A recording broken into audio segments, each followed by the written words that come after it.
네, 여러분 안녕하십니까. 반갑습니다. 고기들이 우피디입니다.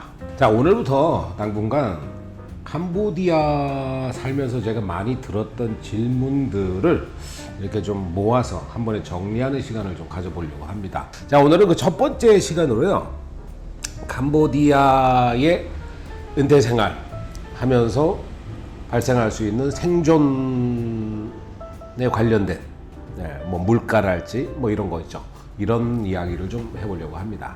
첫 번째 질문입니다. 월 200만 원 정도면 현지에서 여유롭게 살 수 있나요? 라는 질문. 이 정도 질문 많이 받았어요. 월 200만 원으로 캄보디아에서 여유로운 삶을 산다. 솔직히 힘든 문제입니다. 예를 들어 내가 주거랄지 차량이랄지 이동수단 이런 것들이 완벽하게 세팅이 되어 있는 상태라면 뭐 어느 정도는 가능할 것도 같아요. 근데 200만 원 해봤자 한 1,500불 정도 남짓밖에 안 되는 금액이기 때문에 만약에 그런 게 준비가 안 된 상태라면 조금 힘들 것 같아요. 제가 봤을 땐 가장 먼저가 이제 주거비잖아요. 아무리 혼자 산다고 하더라도 너무 허름한 곳에서 살 수는 없으니까, 허름한 곳 같은 경우는 뭐 150불짜리도 있긴 있어요. 근데 말 그대로 진짜 현지인 쪽방 뭐 이런 수준이에요. 잘 찾아보면 그나마 스튜디오 룸 중에 이렇게 좀 깔끔하게 생긴 그런 곳들도 있을 수는 있을 겁니다. 뭐 근데 쉽지는 않을 것 같아요. 그렇다면 최소 그래도 좀 올 퍼니처, 풀 퍼니처라고 하죠. 뭐 침대도 있고 냉장고, 세탁기, 에어컨 이런 것들이 다 갖춰져 있는 곳, 방 하나짜리 이 정도면 한 200에서 250불부터는 시작할 거예요. 뭐 물론 시내 중심가는 아니고요. 시내에서 조금 떨어진 곳에서 그 가격에는 가능합니다. 근데 거기서 예를 들어 나는 수영장이 좀 있었으면 좋겠고 운동하는 뭐 헬스장 같은 것도 좀 있었으면 좋겠고 그러면 가격이 당연히 올라가겠죠. 그러면 한 300불, 350불, 400불 이런 정도까지 올라가요. 그러니까 주거비가 가장 문제예요. 그렇다고 내가 여기다가 집을 살 수도 없고, 그래서 1,500불 가지고 여유로운 삶을 살기에는 일단 주거비 때문에 거기서 일단 3,400불이 까지잖아요. 그게 안 되는 거고. 자, 그 다음에 이제 먹는 거 따지면 하루에 10불씩만 써도 한 달이면 300불입니다. 10불씩만. 근데 10불 갖고 먹고 살기 쉽지 않을걸요. 네. 하루에 3끼를 드셔야 되니까. 나는 됐어. 나는 하루에 2끼만 먹으면 돼. 이러시는 분들은 뭐 한 끼에 5불씩 따진다면 또 뭐 그럭저럭 뭐 어떻게 살 수도 있겠죠. 근데 조금 그걸 이제 외식을 했을 때 문제고요. 근데 내가 해 먹겠다 한다면 300불이면 충분히 가능하죠. 예. 뭐 근데 또 해 먹게 된다면 또 모든 걸 다 갖춰야 되잖아요. 양념부터 시작해 갖고 또 한국 사람들은 뭐 고추장, 된장 뭐 이런 것들 다 갖춰 놔야 되고, 그런 차원에서 봤을 때는 거기서 거길 수도 있다. 근데 현지인 식당에 가서 현지인 음식을 먹겠다. 그러면 가능도 해요. 한 끼에 요즘에 많이 가격이 올라서 아침에 쌀국수도 2.5불, 3불씩 합니다. 한 끼에 쌀국수 하나 뭐 이런 것들이. 그러면은 그것만 해도 또 벌써 돈이 얼마예요. 그것만 해도 아침에 한 끼씩만 먹으면 한 달이면 100불이잖아요. 그럼 점심 걸른다고 치고 저녁은 조금 좀 괜찮은 거 먹겠다. 그래서 그래도 한 250불에서 300불은 들어간다. 그렇게 된다는 거죠. 그 외에도 뭐 이제 차도 또 문제군요. 생각해보니까. 이 차를 렌트를 하셔야 되잖아요. 구매를 하시면 뭐 상관은 없어요. 근데 한 달 살기 하시는 분들한테는 솔직히 한 달을 위해서 내가 차를 써야 되나? 근데 여기 더운 나라다 보니까 차가 없으면 솔직히 불편해요. 오토바이 타고 다니시는 분들도 많긴 합니다만 너무 더우니까. 그래서 차량 렌트비 같은 경우도 아무리 저렴한 것도 200불 정도씩 합니다. 한 달에. 네, 렌트비로. 그렇지. 조금 그래도 좀 중형 정도 타고 싶다 그러면 한 300불, 400불 정도까지 하니까 그 금액도 만만치 않아요. 그럼 그거 벌써 1000불이에요. 그것만 해도 1000불. 아까 1500불이었잖아요. 200만 원이면 1500불이니까. 그럼 나머지 500불 갖고 나머지 걸 다 해야 되는데, 예, 결론은 그래서 한국 돈 200만 원으로 캄보디아에서 여유로운 삶을 살기에는 쉽지 않다. 결론이 쉽지 않답니다. 두 번째 질문은 캄보디아 은행의 이자율이 7%에서 막 9% 정도 된다는데 과연 진짜냐? 그리고 원금 보장이 되느냐라는 질문들을 많이 하셨어요. 지금 많이 떨어져서 7%, 8%, 9%, 뭐 6점 몇 프로짜리도 있긴 있습니다만 예전에 제가 처음에 캄보디아 왔을 때만 해도 10%가 넘었었어요. 지금 10년 만에 많이 떨어진 거죠. 한국도 예전에는 80년대, 90년대 초반까지만 해도 한 7, 8%그 정도 되지 않았을까요? 10% 정도? 그래서 전세 월세 그거 할 때는 보통 10%씩 그렇게 하잖아요. 월세 계산을 할 때. 그래서 그런 거 보면 여기도 이제 그 단계를 밟아가는 것 같기는 한데 한국처럼 그 예금 그 보호하는 거 있잖아요. 예금자 보험 그 법이 있기는 있겠지만 정확하게 제가 알지는 못하는데 그게 되게 미약하거나 보장이 안 될 수도 있다. 예, 그런 부분이 있어서 내가 거기다가 돈을 그 피 같은 돈을 넣어놓고 이자를 받아먹겠다라고 할 때면 좀 위험 부담이 좀 있을 수도 있습니다. 하지만 다행인 게 캄보디아계 은행이 아닌 요즘에 여기에서 지금 많이 인기가 있는 은행들이 ABA 은행 같은 경우는 캐나다계 은행이에요. 그 캐나다의 가장 가장 큰이 아니라 상당히 큰 국제 그 금융 관련 그 법인입니다. 여기 현지 법인. 그러니까 그런 은행들은 망하지는 않을 것 같아요. 그죠? 망하지는 않을 것 같아요. 그런 곳에다가 넣어놓는다면 뭐 안전이 그나마 좀 보장이 되지 않을까. 그래요. 그래서 근데 일단 이자를 받아 먹으려면 현금을 많이 넣어놔야 되잖아요. 예를 들어 1억을 넣어놓는다. 1억을 넣어놔서 최소 7% 정도를 받는다. 그러면 1년이면 700만 원 받는 건가요? 그죠? 1년에 700만 원 받는 거예요. 근데 700만 원 받아봤자 한 달에 한 뭐 50만 원 돈 정도밖에 안 되는 거니까 현금 1억은 그다지 메리트는 없다. 최소 5억 정도는 넣어놔야 현금 5억 정도는 넣어놔야 그래도 한 달에 한 250만 원씩은 들어온다. 이자로. 물론 세금도 다 내야겠죠. 캄보디아도 그런 세금이 있으니까. 그래서 현금 5억 정도를 내가 캄보디아에 넣어놓는다면 그 이자만으로도 생활을 할 수도 있다. 이론상으로는. 네. 하지만 아까 말씀드렸듯이 원금 보장을 믿어도 되냐? 그 부분은 좀 스스로 판단하시라. 근데 말씀드렸듯이 캄보디아계 은행보다는 요즘에 이제 글로벌 은행들이 많이 진출을 해 있으니까 그런 은행들 딱 찾아보시고 그런 은행들은 그나마 좀 믿을만 하지 않겠나. 왜냐면 캐나다뿐만 아니라 일본, 홍콩, 싱가포르, 한국 뭐 이런 나라들의 은행들이 많이 들어와 있어요. 한국 은행들도 많이 들어와 있어요. 물론 한국계 은행인 거지 한국 법인은 아니에요. 이 나라 현지 법인이에요. 그러니 이 현지 법인이 무너져 버리면 그것도 또 문제가 좀 되겠죠. 왜냐하면 아무리 지분을 많이 갖고 있다고는 하지만 어쨌건 현지 법인이니까. 그래도 그 대형 은행들, 글로벌 은행들은 그런 문제가 발생했을 때 어느 정도는 보장을 해주지 않겠나. 그런 생각을 해봅니다. 그래서 캄보디아 은행에 예금을 하고 예금도 이제 종류가 있잖아요. 보통 예금도 있고 뭐 적립형 예금도 있고 여러 가지가 있는데 당연히 우리나라로 따지면 적금 형태 또 아니면 한 번에 목돈 팍 넣어놓고 하는 그거를 뭐라고 하는지 모르겠는데 그런 형태로는 조금 더 이자가 많이 나올 수도 있어요. 그런 쪽으로 해서 이자로만 먹고 살 수도 있다. 이론상으로. 네, 그렇고. 자, 다음 질문은 매일 한국 음식만 먹고 산다면 식비가 얼마나 들까요? 라는 질문을 하신 분이 계셨어요. 뭐 많이 들겠죠. 최소 한 끼 가장 싼 음식이 뭐 물론 이제 식당마다 좀 다릅니다만 그래도 기본적으로 평균적으로 5불, 6불, 7불 정도씩 해요.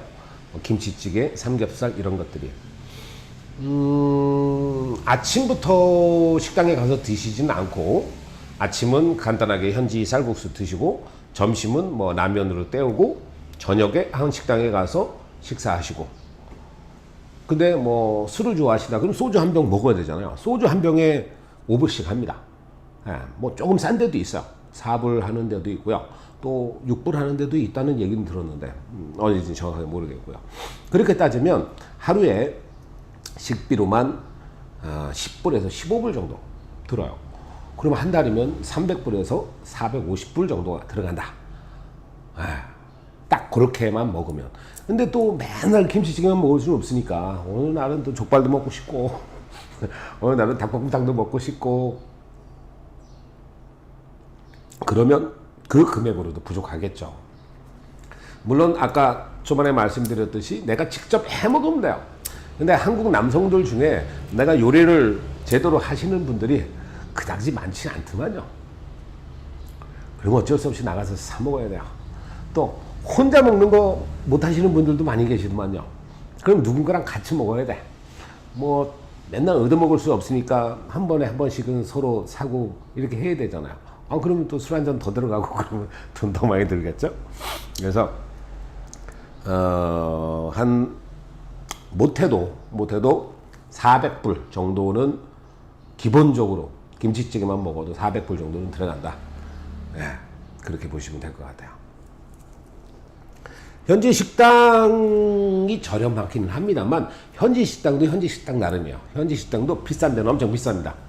싼 곳이라고 한다면 위생 포기, 시원한 포기, 맛은 뭐 그 개인 차니까 맛은 있는 것들도 있죠. 특히 저 같은 경우는 요즘에 아침에 쌀국수나 그 바이사쭈르비라고 하는 돼지고기 덮밥이 있어요. 그거 한 그릇에 싸게는 1.5불, 비싸게 줘봤자 2불, 2.5불 정도, 만리엘 정도 주고 먹습니다. 그 정도면 뭐 먹을만해요. 자, 다음 질문. 이 동남아 오면은 다들 어디서 그런 건 주워 듣는지 가정부라든가 메이드 도와주는 도우미들이죠. 도우미나 운전기사 이런 걸 두고 산다더라 그러더라고요. 그런데 그러면 비용은 어느 정도나 드냐? 뭐 이런 질문들을 또 많이 해오셨어요. 일단 생활 가사 도우미 같은 경우는 두 가지 형태가 있어요. 출퇴근을 하는 형태, 아니면 집에서 상주하는 형태가 있는데 집에서 상주하는 형태일 경우에 일단 그 도우미가 어떤 일을 하느냐, 단순하게 청소하고 빨래만 하느냐 아니야 음식까지 할 줄 아느냐에 따라서 가격은 좀 차이가 납니다.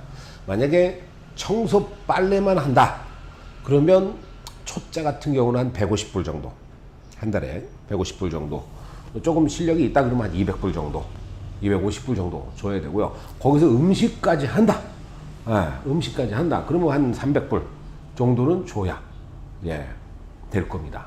저도 써본 적은 없는데 뭐 들은 얘기들이 있고, 그리고 일반적인 그 인건비들을 갖고 유추해 봤을 때 그 정도는 줘야 상주 도우미를 구하실 수 있다. 그 정도 될 것 같고요. 자, 그러면 운전기사가 아니다. 그러면 그 상주하는 게 아니라 출퇴근하는 도우미들은 어떻게 되는가? 일주일에 보통 여기 주재원으로 와 계신다든가 혼자서 이제 생활하시는 분들이 빨래 청소하는 거 귀찮으니까 해요. 그렇게 일주일에 한 두세 번 정도 와서 청소하고 빨래하고 요 정도만 하고 가는데, 그런 경우에는 100불 정도에서 100불 이하 정도도 들 수도 있어요. 그래서 나는 귀찮다, 빨래하는 것도 귀찮고 청소하는 것도 귀찮다 그러면 그 정도면 일주일에 한 두세 번 정도 와서 청소 빨래하고 필요한 거 장도 봐오고 예 이런 것도 해요. 그 정도면 될 것 같고요. 자 그리고 그러면 운전기사 요게 되게 애매합니다. 운전기사도 내가 어느 정도를 쓸 거야. 아침에 출근해서 저녁에 퇴근하는 그런 운전기사를 쓸 것이냐 아니면 진짜 내가 필요로 할 때 언제나 달려와주는 상시대기 24시간 상시대기 그러면 당연히 비싸질 수밖에 없겠죠.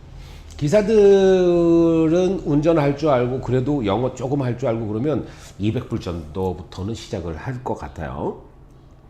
왜냐면 뚝뚝 기사들이요 한 달에 벌어가는 돈이 150불 정도 벌어가요.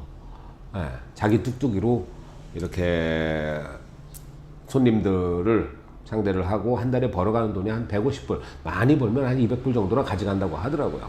그러니까 운전기사가 영어 조금 할 줄 알고 그 100% 상주가 아니라 하루 몇 시간 아침에 출근해서 저녁에 몇 시에 퇴근 요 정도로 했을 때 200불 정도는 줘야 기사를 운영하실 수가 있고요. 아니다 나는 언제라도 부르면 달려오는 항상 대기하는 그런 친구가 필요하다 그러면 300불 이상씩 주셔야 될 거예요. 그런 친구가 있다면요 찾기는 쉽지 않을 겁니다. 쉽지 않을 겁니다. 자 다음 질문. 전기세가 한국보다 비싸다던데 에어컨을 마음껏 틀면 한 달에 과연 돈이 얼마나 나옵니까? 이런 질문들 많이 하셨어요. 한국은 얼마나 나올까요? 여름에 한참 더울 때 하루 종일 내가 에어컨을 튼다. 진짜 시원하게. 그러면 얼마나 나옵니까? 여러분들. 그렇게 틀어본 적 있으세요? 돈 많은 사람들이야 틀어봤겠지만 솔직히 한국은 누진세 때문에 많이 그렇게 못 드실 거예요. 자 그럼 캄보디아 얘기를 좀 해볼게요. 캄보디아도 누진제가 있습니다. 그리고 계약을 어떻게 했느냐에 따라서 요금이 다르고 누진제도 달라져요.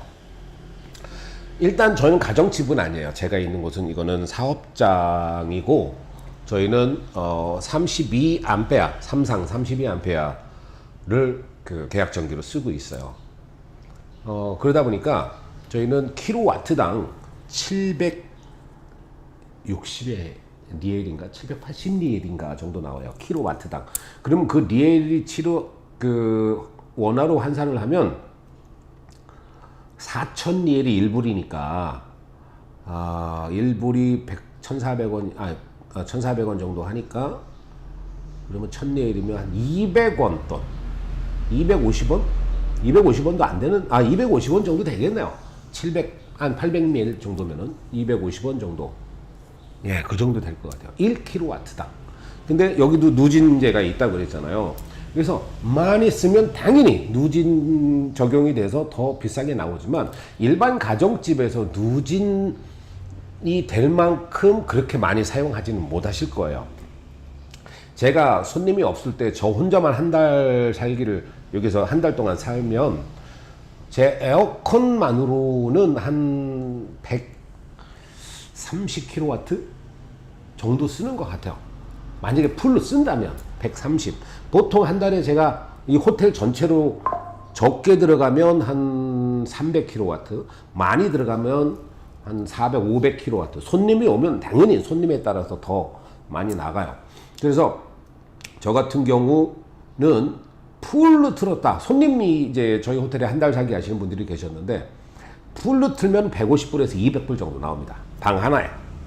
에어컨 하나 가지고 풀로 틀면. 근데 적정하게 튼다. 뭐 정말 더울 때, 낮에 한날에 한참 더울 때, 그리고 잘 때 조금. 그렇게 하면 한 50불에서 한 70불 정도 사이 나오는 것 같아요. 그렇다면 그렇게 많은 돈은 아니지 않나. 아니지 않나. 예. 풀로 틀어도 150불, 200불 정도니까 풀로 한국 돈으로는 한 30만 원 돈이 되는 거네요. 25만 원에서 30만 원 정도 돈이 되는 거니까 그러면 좀 비싸네요. 그렇게 따지니까. 역시 풀로 트니까 문제예요. 근데 이런 원룸형 스튜디오 룸 같은 경우는 에어컨 하나만 틀면 되지만 기본적으로 또 이렇게 일반 단독주택에 사시는 분들은 방만 키울 수 없잖아요. 거실 나가면 거실도 켜야 되고 주방 가면 주방도 켜야 되고 이렇게 돼버리면 에어컨 막 두세 개 틀어버리면 어우 에어컨 값만 해도 한 달에 몇백 불씩 나올걸요? 전기요금이. 네. 그래서 일단 에어컨 하나를 봤을 때 풀로 틀면 150불 정도. 그 용량에 따라 다르겠지만 기본적으로 여기서는 마력이라고 표시를 하는데 1마력짜리 방 안에는 1마력짜리들을 보통 돌려요. 그거를 한 달 풀로 돌리면 한 150불 정도, 한국 돈으로 한 20만 원 이상 정도 나오고요. 또 1마력이 이상 되는 뭐 2마력짜리 되는 것들도 있어요. 거실 같은 경우는 2마력짜리가 달려 있는데 그런 거 같은 경우는 한 25만 원, 30만 원 돈 이상이 나올 겁니다. 그렇습니다. 더운 나라니까 솔직히 1년 내내 에어컨을 쓰기는 써요. 잠깐 한 달 정도 12월 1월 달 요때만 에어컨을 키지 않고 살기는 하고요. 나머지 10달 이상은 에어컨을 써야 돼요. 밤에 잘 때도 켜야 되고요. 네. 그래서 정말 시원하게 살고 싶으면 돈 많이 내시면 됩니다. 네. 캄보디아에 팁 문화가 있다고 하는데 의무인가요? 그리고 팁은 준다면 얼마나 줘야 되나요? 이런 질문들을 또 많이 하셨어요. 캄보디아의 팁 문화가 있는 건 사실이고요. 근데 캄보디아 팁 문화는 의무사항은 아니에요. 의무사항은 아닙니다. 하지만 몇몇 고급 레스토랑이라든가 호텔들은 의무적으로 영수증에 첨부가 되어 있어요. 팁이. 그래서 여러분들 메뉴판을 잘 가서 보시면은 그 고급 레스토랑에 가면요, 가격 뒤에 플러스 표시가 하나가 있는 게 있고 두 개가 있는 게 있어요. 일반적인 길거리 레스토랑이라든가 한국 레스토랑 이런 데들은 없어요, 그게. 근데 고급 레스토랑에 가면은 금액 뒤에 플러스가 하나 있느냐, 플러스가 두 개 있느냐, 이게 있거든요. 그래서 플러스가 하나 있는 거는 그 부가세가 붙은 거고요. 플러스가 또 하나 있다. 그럼 거기다가 봉사료, 팁이 포함되어 있어요. 그래서 거기에 10불이 되어 있다. 그러면 총 두 개 플러스를 다 합치면 10 몇 프로가를 더 내셔야 돼요. 근데 거기에 이제 그래서 아예 메뉴판에 팁을 포함시켜 버려요. 그거는 이제 나름 그 식당만의 나중 그 규칙이죠. 그래서 팁이 그건 의무적으로 나가는 거기는 해요. 하지만 일반적인 곳에서는 의무사항은 아닙니다. 아니지만 어쨌건 여기는 관광지고 원래 예전부터 그렇게 팁 문화에 익숙해져 있는 현지인들, 특히나 관광업 업을 하는 곳에서 일하는 친구들은 팁을 안 주면 눈으로 욕합니다. 그리고 너무 들러붙어요. 그리고 너무 과잉 친절합니다. 팁을 받기 위해서. 그러니까 적당한 선에서 팁을 주시면 되는데 모든 곳에서 팁을 주실 필요는 없고, 식당의 경우에는 정말 맛있었다, 서비스가 좋았다, 그러면 원하는 만큼 주시고요. 그게 아니다, 그러면 의무적으로 어느 정도는 줘야겠는데 어느 정도 주면 적당하냐. 예를 들어 큰 돈을 제가 냈어요. 10불짜리를 냈다고 칩시다. 음식이 8.5불 나왔어요. 그럼 1.5불을 제가 거슬러 받잖아요. 그러면 통이 큰다, 그러면 1.5불 그냥 놔주고 오시면 되고요. 아니다, 난 그래도 1불 이상은 주고 싶지 않다, 그러면 1불 이하의 돈은 잔돈으로 캄보디아 돈으로 줍니다. 근데 그거는 테이블 위에 놓고 나오시는 정도, 요 정도 보시면 돼요. 그러니까 큰 돈은 아니에요. 그래서 1불 이하 되는 정도의 캄보디아 잔돈은 테이블 위에 놓고 나오시는 정도. 아니면 영수증 이제 갖다 준 그거 있잖아요. 그 뭐라고 하죠? 하여튼 거기다가 껴서 그냥 놔두시면 알아서 챙깁니다. 아니면 특히 이제 한국 식당이나 이런 데 가시면 계산대 옆에 팁박스가 있어요. 팁박스. 그 팁박스에다가 넣어주시면 돼요. 개인적으로 주는 것보다는 팁박스에다 넣어주시는 걸 더 좋습니다. 왜냐면 개인적으로 주면 그 받은 사람이 챙겨요. 그럼 누구는 받고 누구는 못 받고 이거 안 되잖아요. 팁박스에 넣으면은 한 달에 한 번 정도 그거를 오픈해 가지고 모든 직원들이 똑같이 나눕니다. 똑같이 나눠요. 그렇게 해야 되는데 누구는 자기가 받았다고 자기 주머니에 넣어버리잖아요. 그거를 다른 직원들이 모르면 상관이 없는데 아는 순간 싸움이 납니다. 큰일 납니다. 그래서 팁박스가 있다면 팁박스에 넣으시는 거. 팁박스도 예를 들어 내가 오늘 35불어치 뭘 먹었어. 근데 40불을 내서 5불 남았어. 그럼 5불 정도. 네. 넣어 놓으시면 나머지 오늘 나를 위해서 식사를 위해서 일했던 그런 직원들에게 이렇게 1불씩 나눠주는 그 정도 되겠죠. 그리고 마사지 샵이라든가 또 가이드, 뭐 운전기사 등등에게는 전체 금액의 10% 내외로 주시면 좋아요. 그래서 가이드가 하루에 여기 한국어 가이드가 50불이거든요. 50불에 10% 그럼 5불 정도. 아니다. 아우 너무 오늘 고생한 것 같아. 아, 이 친구 너무 잘했어. 그리고 고마워. 그러면 10불 정도 주시면 돼요. 자, 마사지 가격은 마사지가 내가 1시간짜리 10불짜리를 받았다. 그렇다고 1불 주기에는 또 그래요. 요즘에 1불이 값어치가 많이 없어졌어요. 캄보디아에서도. 그럴 때는 한 2불 정도. 요 정도 챙겨주시면 좋습니다. 그리고 호텔은 뭐 당연히 아시다시피 호텔 머리맡에 아침에 이제 나오실 때 머리맡에 1불짜리 한두 개 정도 놓고 그거 이제 청소하는 그 하우스키퍼들이 챙겨갈 수 있게 이렇게 해주시면 좋고요. 그 정도입니다. 예, 의무사항은 아니지만 안 주면 욕합니다. 눈으로 말로 대놓고 욕하는 하지만 그리고 또 받으면 그 최대한의 미소와 감사의 그 표현을 받으실 수가 있어요. 여기 캄보디아에서는 그런 팁을 주면은 엎근질하면서 합장을 하면서 인사를 하거든요. 그리고 이렇게 웃으면서 돈 몇천 원에 뭐 1,000원, 2,000원에 그런 인사를 받는다. 이것도 뭐 나쁘진 않아요. 근데 나는 10원 한 장 주기 싫다. 안 주셔도 무방하다. 무방하다. 장기 투숙을 하려면은 한 달 살기죠. 그러면 콘도나 호텔 어디가 더 좋을까에 대한 질문을 많이 하세요. 저야 뭐 호텔이니까 당연히 저희 호텔에 한 달 살기 와주시면 감사하죠.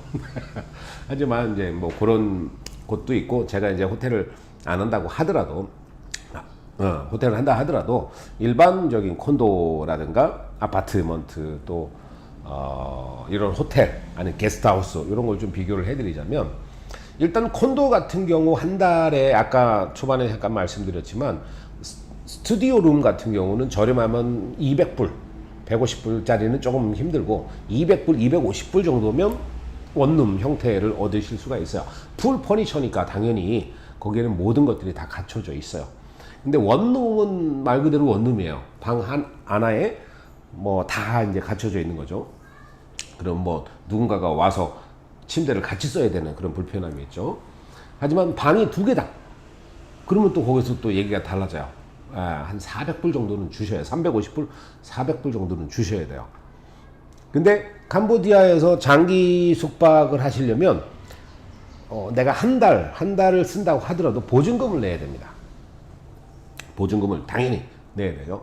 보통 1년에 한 달치, 어디는 6개월에 한 달치 이렇게 요구하는 데들이 있어요. 근데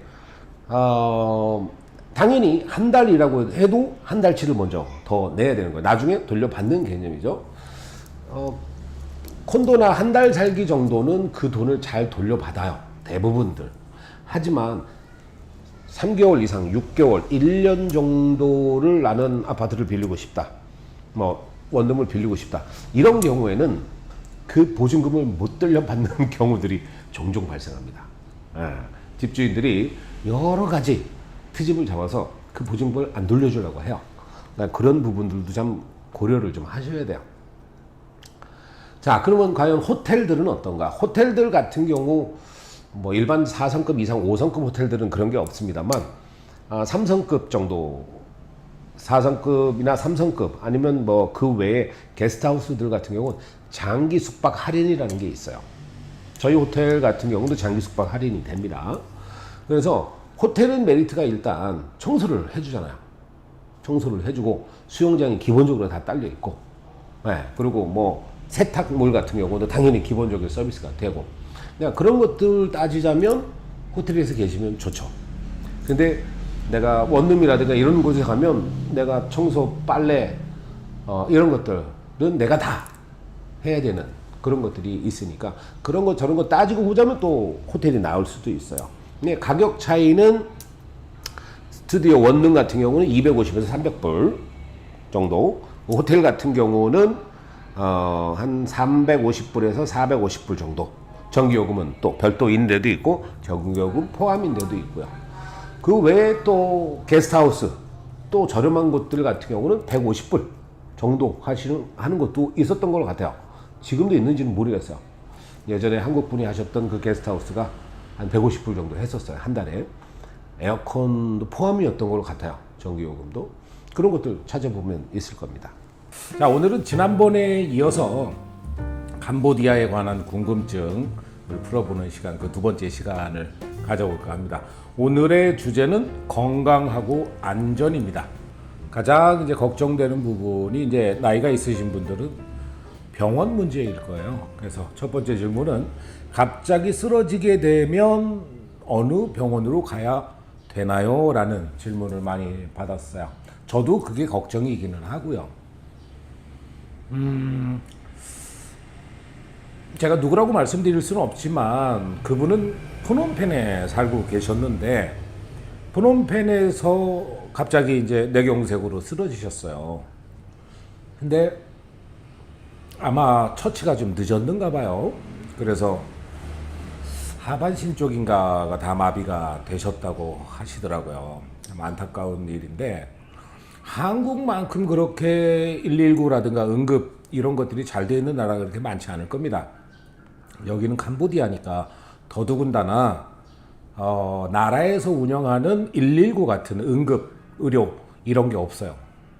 그러다 보니까 사설 병원에서 운영하고 있는 응급차를 이용을 해야 되는데 제가 한 번은 경험해 봤던 게 프놈펜에서 지인하고 같이 놀러 갔다가 골프 치고 이렇게 더운데 그러다가 열사병이라고 해야 되나요? 갑자기 막 어지럽고 해서 몸에 기운도 없고 그래서 이렇게 갑자기 이제 응급실을 가야 될 상황이 생겼어요. 근데 무슨 뭐 대표 전화 이런 게 없으니까 급하게 전화번호부 책을 찾아가지고 그래도 좀 큰 병원에다가 전화를 해서 여기 환자가 발생했으니 빨리 응급차를 보내달라 얘기를 했어요. 그랬더니 대뜸 한다는 소리가 응급차 가면 비싼데 그래도 괜찮겠냐 그냥 뚝뚝이 타고 오지 그러니 이런 얘기를 하더라고요. 그래서 야 이런가 여기 시임립은 더 할 거예요. 근데 병원이라고 한다면 물론 여기도 사람 사는 곳이니까 병원들이 있습니다. 뭐 한국처럼 대형 종합병원 정도는 아니더라도 각 과별로 병원들이 있어요. 뭐 의원 정도 수준이라고 해야 될까요? 네, 나름 그래도 조금 규모가 있는 병상도 있고 이런 곳들도 있고요. 아니면 진짜 동네 의원 정도 수준 되는 병원들도 있는데 그런 곳에서 운영하는 응급차가 있긴 있습니다. 그러려면 미리 진짜 그 응급차 전화번호를 다 저장해 놔야 될 거예요. 대표번호라는 게 없으니까. 그러고 아까 말씀드렸던 그런 일반적인 현지인들이 가는 그런 병원들 같은 경우는 응급의료센터의 개념이 없을 거예요. 없을 거예요. 왜요? 저도 이제 그런 상황이 안 벌어졌었기 때문에 그래서 대부분 무슨 정형외과라든가 내과라든가 뭐 이런 쪽의 병원들이라서 응급하게 무슨 사고가 났을 때 그거를 대처할 수 있는 그런 병원이 찾기는 쉽지 않을 거다. 근데 단 한 군데 응급의학과가 있는 병원이 있긴 있습니다. 로얄 앙코르 인터내셔널 호스피탈이라고요. 태국계 병원인데 거기는 상당히 좋아요. 그 규모도 좀 있고요. 과 종류가 상당히 많습니다. 하지만 비싸다는 거. 제가 여기 10년 넘게 살면서 그 병원을 한 3번인가 정도 가봤던 것 같아요. 다행히 제가 큰 병은 한 번도 안 알았어요. 사고도 없었고. 근데 한 번은 복통, 한 번은 알러지 관련해서 또 한 번은 뭐였죠? 뭐 하여튼 그래서 한 3번인가 갔는데 주사 한두 대 맞고 약 좀 받아오고 하는데 200불 넘게 냈었던 것 같아요. 보험이 없으니까. 그래서 지금 첫 번째 질문이었던 갑자기 쓰러지면 어느 병원으로 가야 되나요? 라는 질문에는 제가 답변을 드릴 수가 없어요. 솔직히 가장 큰 어려움이기는 합니다. 근데 돈이 좀 있다 하시는 분들은 아까 말씀드렸던 국제병원, 로얄 국제병원 거기를 가시면 그나마 좀, 거기는 아마 CT까지도 있을 거예요. 근데 시엠립 시내에서 CT나 MRI가 있는 병원은 다른 곳은 없을 거예요. 엑스레이 정도는 갖추고 있는 걸 봤는데 없을 겁니다. 그렇다면 정말이지 갑자기 이제 심근경색이나 뇌경색 이런 쪽이 왔을 경우에는 사태가 심각해질 수 있다. 그래서 평상시에 건강에 좀 안 좋으신 분들은 캄보디아 이렇게 장기 체류하시는 거는 별로일 수 있다. 두 번째 질문은 현지 의사 실력 믿어도 됩니까? 한국인 의사 상주 병원은 있나요? 라는 질문을 또 많이 받습니다. 자, 현지 의사 수준을 믿을 수 있느냐? 그 부분도 애매하네요. 제가 답변 드리기가. 제가 일단 갔던 현지 병원은 한 2번인가 3번인가 가봤어요. 한 번은 이제 이빨 때문에 치과에 갔었고, 한 번은 엑스레이를 찍으러, 어깨가 갑자기 아파가지고 엑스레이 찍으러 한번 갔었던 기억이 있어요. 뭐 실력이 있다 없다를 제가 평가할 수는 없겠지만 가장 문제는 소통 문제입니다. 소통 문제. 이 아프다라는 것을 내가 영어나 캄보디아어가 능숙하다면 모를까. 근데 솔직히 외국인 입장에서 아무리 능숙해도 이쪽이 결리면서 꼭꼭 수심 이런 말을 자연스럽게 표현하기는 쉽지 않을 겁니다. 그래서 일단 의사와의 소통이 조금 어려울 거다. 아니, 조금이 아니라 많이 어려울 거다. 그러다 보니까 이제 그렇게 되면 이제 의사의 진단, 진찰, 또 문진이랄지 아니면 여러 검사들을 통해서 이 사람이 어디가 아프구나, 이렇게 판단을 해내야 되는데, 그 정도까지 가려면, 정말 그러고 보면 다행이네요, 저는. 제가 그런 적이 없어서, 아직까지는 다행히 없어서 그런 어려움을 겪어보지는 못했어요. 근데 막상 진짜 내가 어디가 아픈데 말로 표현도 못하겠고, 통역하고 같이 간다 하더라도 솔직히 여기 전문 통역, 예를 들자면 이 전문 용어, 의학 용어를 좀 알거나 아니면 한국어를 정말 잘하는 통역사가 있다면 모를까, 일반적인 대화 수준의 통역이랑 같이 간다 하더라도 힘들지 않겠나. 그렇습니다. 자, 그 뒷부분에 한국인 의사 상주하는 병원이 있나요? 제가 알기로는 지금 현재는 없는 걸로 알고 있어요. 지금 현재로는 몇 년 전까지, 한 3년 전인가요? 3년, 4년 전? 그때까지는 한국 의사분이 한 분 계셨습니다. 물론 엔조 병원이었었어요. 헤브론 병원의 분원이 여기 있었는데, 그때 그곳에 한국 의사 선생님이 한 분 계셨습니다. 정말 좋았었죠, 그때는. 그분은 원래 전공은 이제 내과, 그리고 소아과였나? 가정의학과, 하여튼 그쪽이었는데, 그래도 의사 선생님이니까 우리가 아프다고 했을 때 말로 이렇게 설명을 할 수가 있으니까 그분이 계셨을 때는 정말 우리 교민들이 편했죠. 근데 지금은 없는 걸로 알고 있어요. 프놈펜은 있습니다. 프놈펜에는 있어요. 큰 헤브론 병원이라는 것도 있고 있어요. 근데 시엠립 같은 경우는 지금 현재는 한국 의사 선생님은 안 계시는 걸로 저는 알고 있어요. 모르겠어요. 요즘에 새롭게 또 제가 업데이트를 못해서 그런지 모르겠는데, 그래서 여기 근데 계시는 현지 의사들은 대부분 이제 캄보디아 의대가 아니라 태국이라든가 이쪽 다른 나라에서 그 의사 면허를 취득했거나 공부를 하고 오신 분들이 많아서 영어도 일단 다 잘하기는 해요. 영어도 잘하고 태국어, 캄보디아어 이렇게 잘 합니다. 그리고 아까 얘기했던 그 국제병원 같은 경우는 한국어 통역도 구해달라고 하면 구해줄 거예요. 왜냐하면 이제 일본어 통역은 있어요.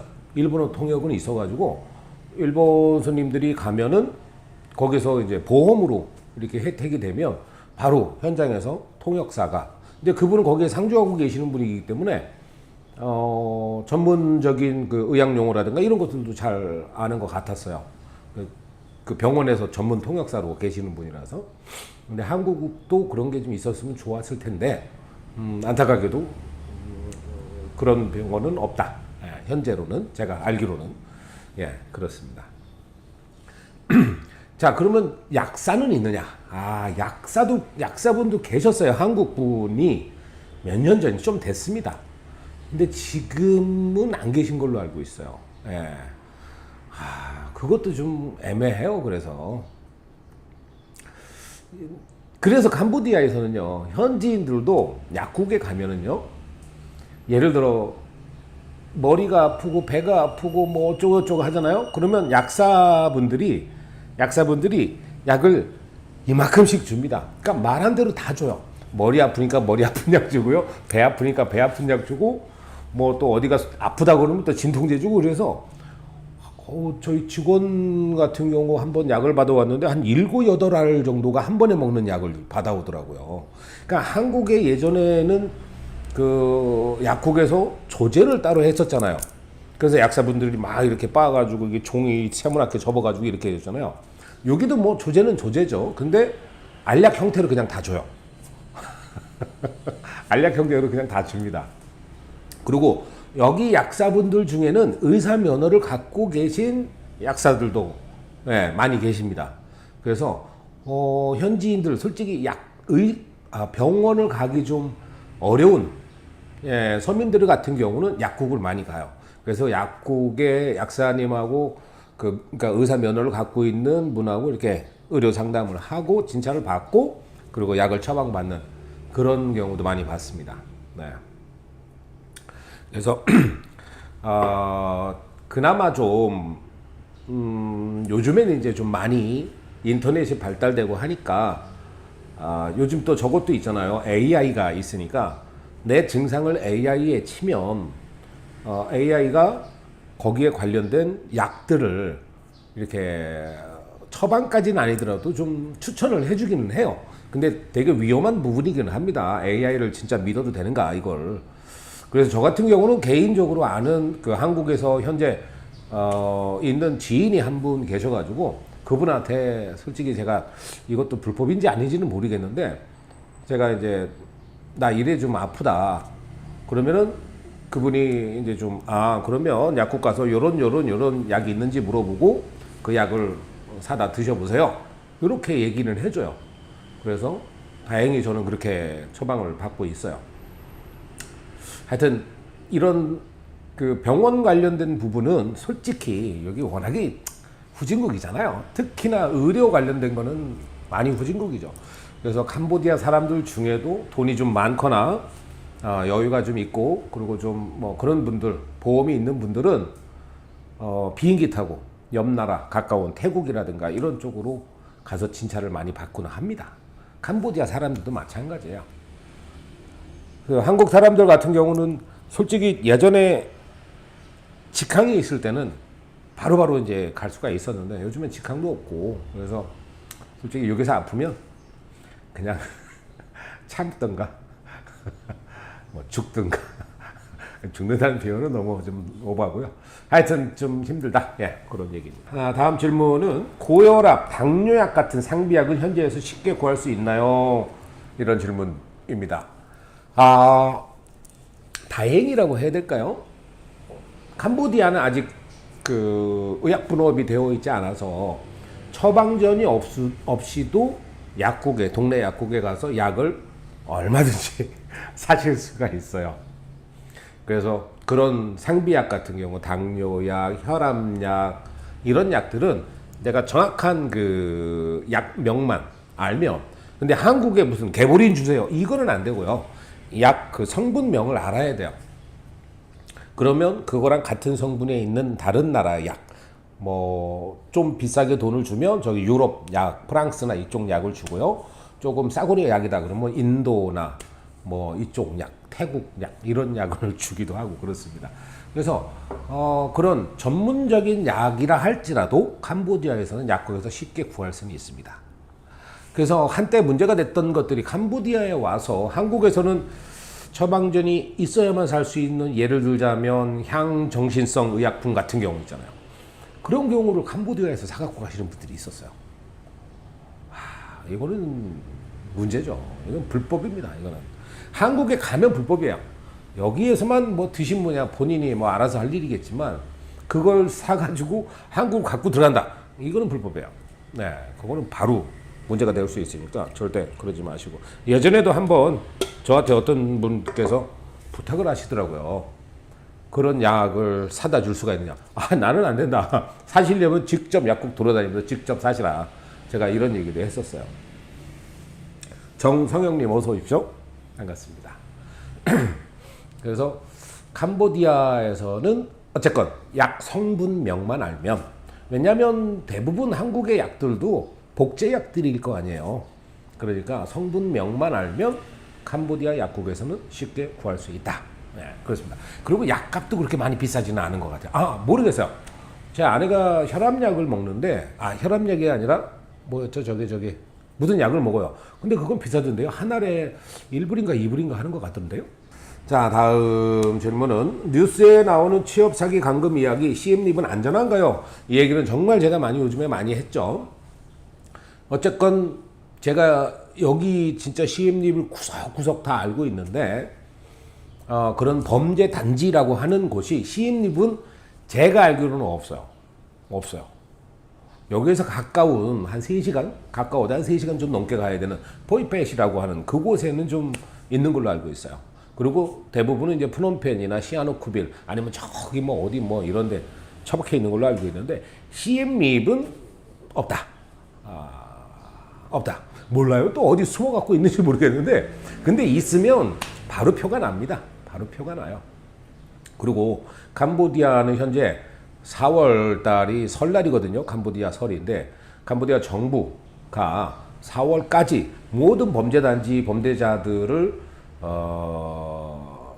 이제 완전히 퇴출시키겠다라고 공언을 했고, 현재도 매일같이 단속과 추방과 검거 작전이 펼쳐지고 있는 걸로 알고 있어요.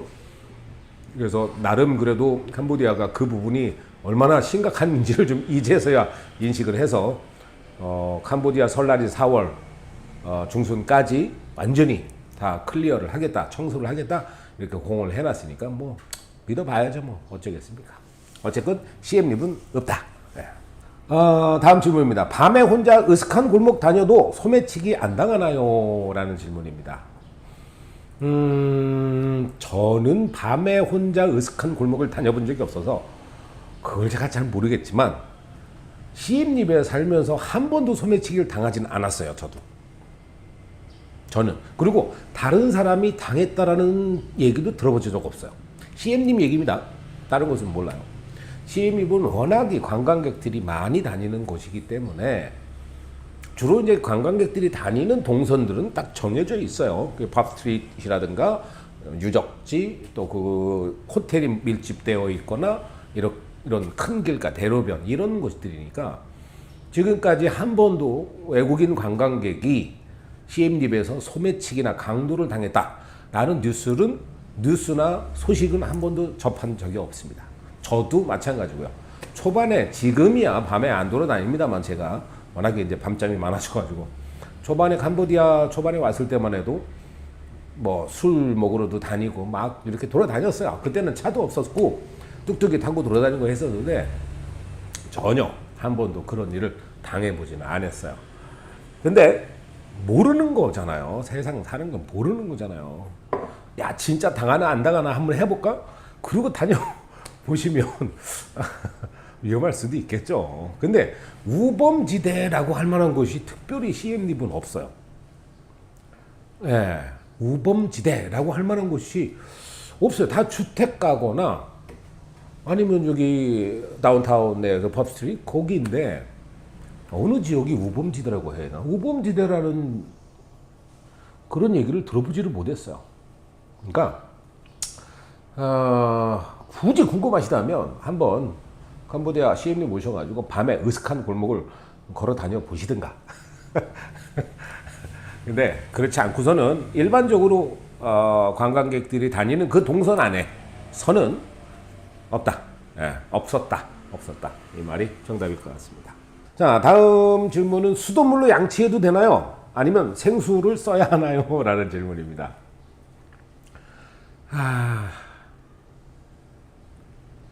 일단 시엠립 같은 경우는요. 시엠립 도심 중심부 요쪽 말고는 수도 공급이 아직 안 되는 곳이 많습니다. 조금만 외곽으로 나가도 수돗물 공급이 안 돼요. 그래도 다행히 그 아파트 단지랄지 호텔이랄지 이런 것들은 수돗물이 다 공급이 될 거예요. 이제는 많이. 왜냐하면 수도관 매설을 얼마 전까지도 하는 걸 봤어요, 제가. 예.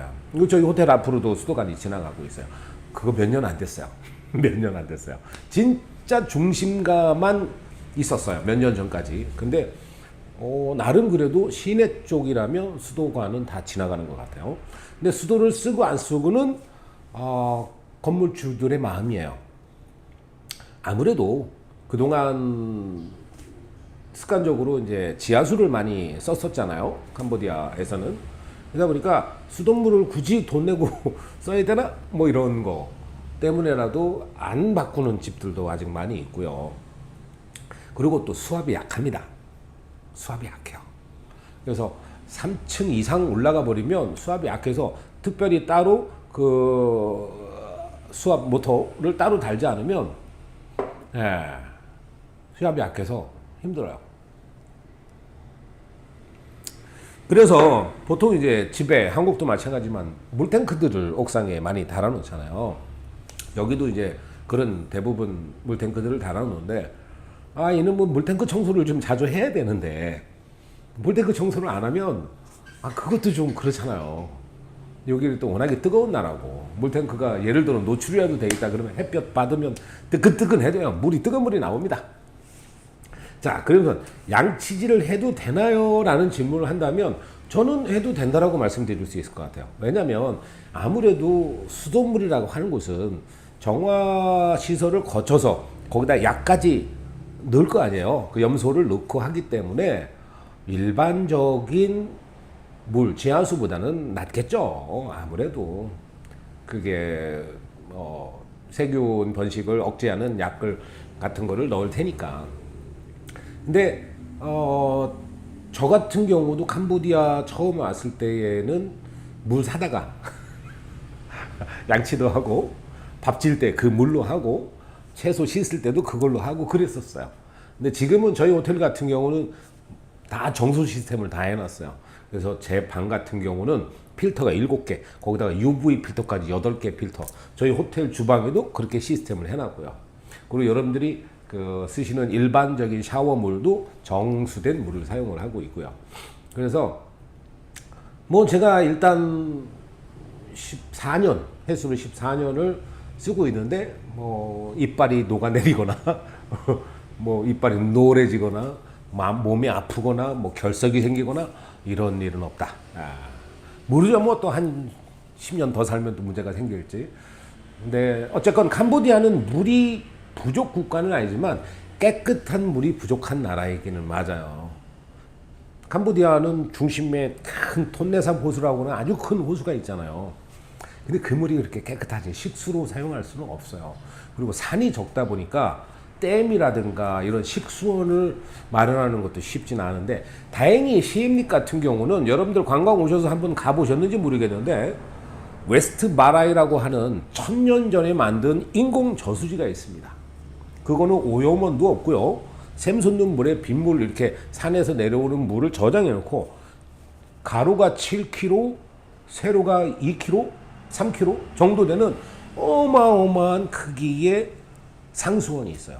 그 물을 정화해서 지금 시엠립 시내 수돗물을 사용을 하고 있거든요. 그러니까 똠내산물이 아닙니다. 시엠립 상수원은. 그래서 그런 차원에서 보면은 시엠립 수돗물은 깨끗하다. 이렇게 말씀드릴 수가 있을 것 같습니다. 정 불안하다. 그러면 이제 생수를 사다가 쓰시는 건데, 그렇다고 일반적인 마시는 생수 이거를 사다 쓰려면 한두 끝도 없어요. 너무 비싸니까. 그나마 이제 20리터 이제 파란색 통 있잖아요. 보셨죠? 20리터 통. 한국의 정수기 물통 있잖아요. 그만한 것들을 하나씩 사다가 집에서 쓰는 경우들이 많은데, 저희도 한동안 그렇게 썼었어요. 그렇게 썼었는데, 그 한 통에 싸면은 한 0.75불, 3,000리엘. 그리고 비싼 거는 한 2불 정도까지도 있어요.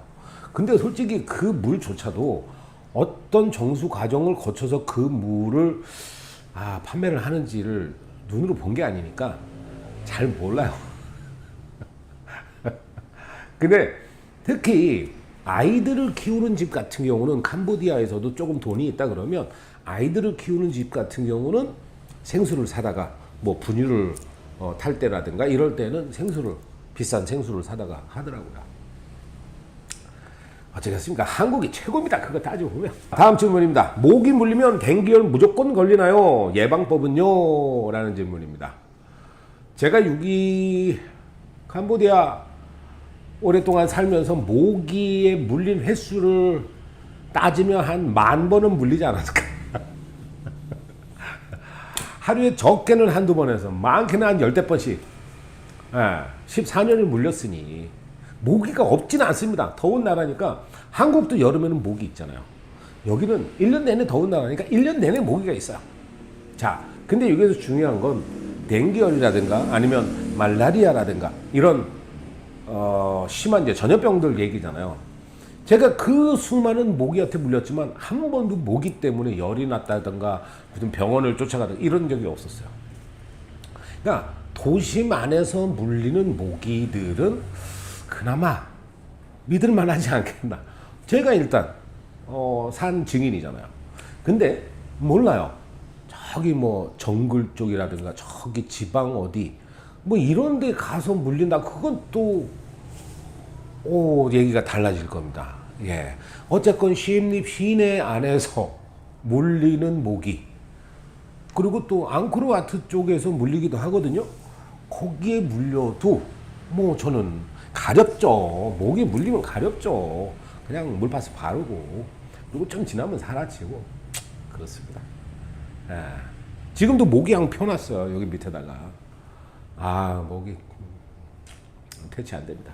그러려니 하고. 그리고 요즘에는 이제 그 뿌리는 모기약이 많이 있잖아. 물리기 전에 예방을 하는 게 최고예요. 솔직히는.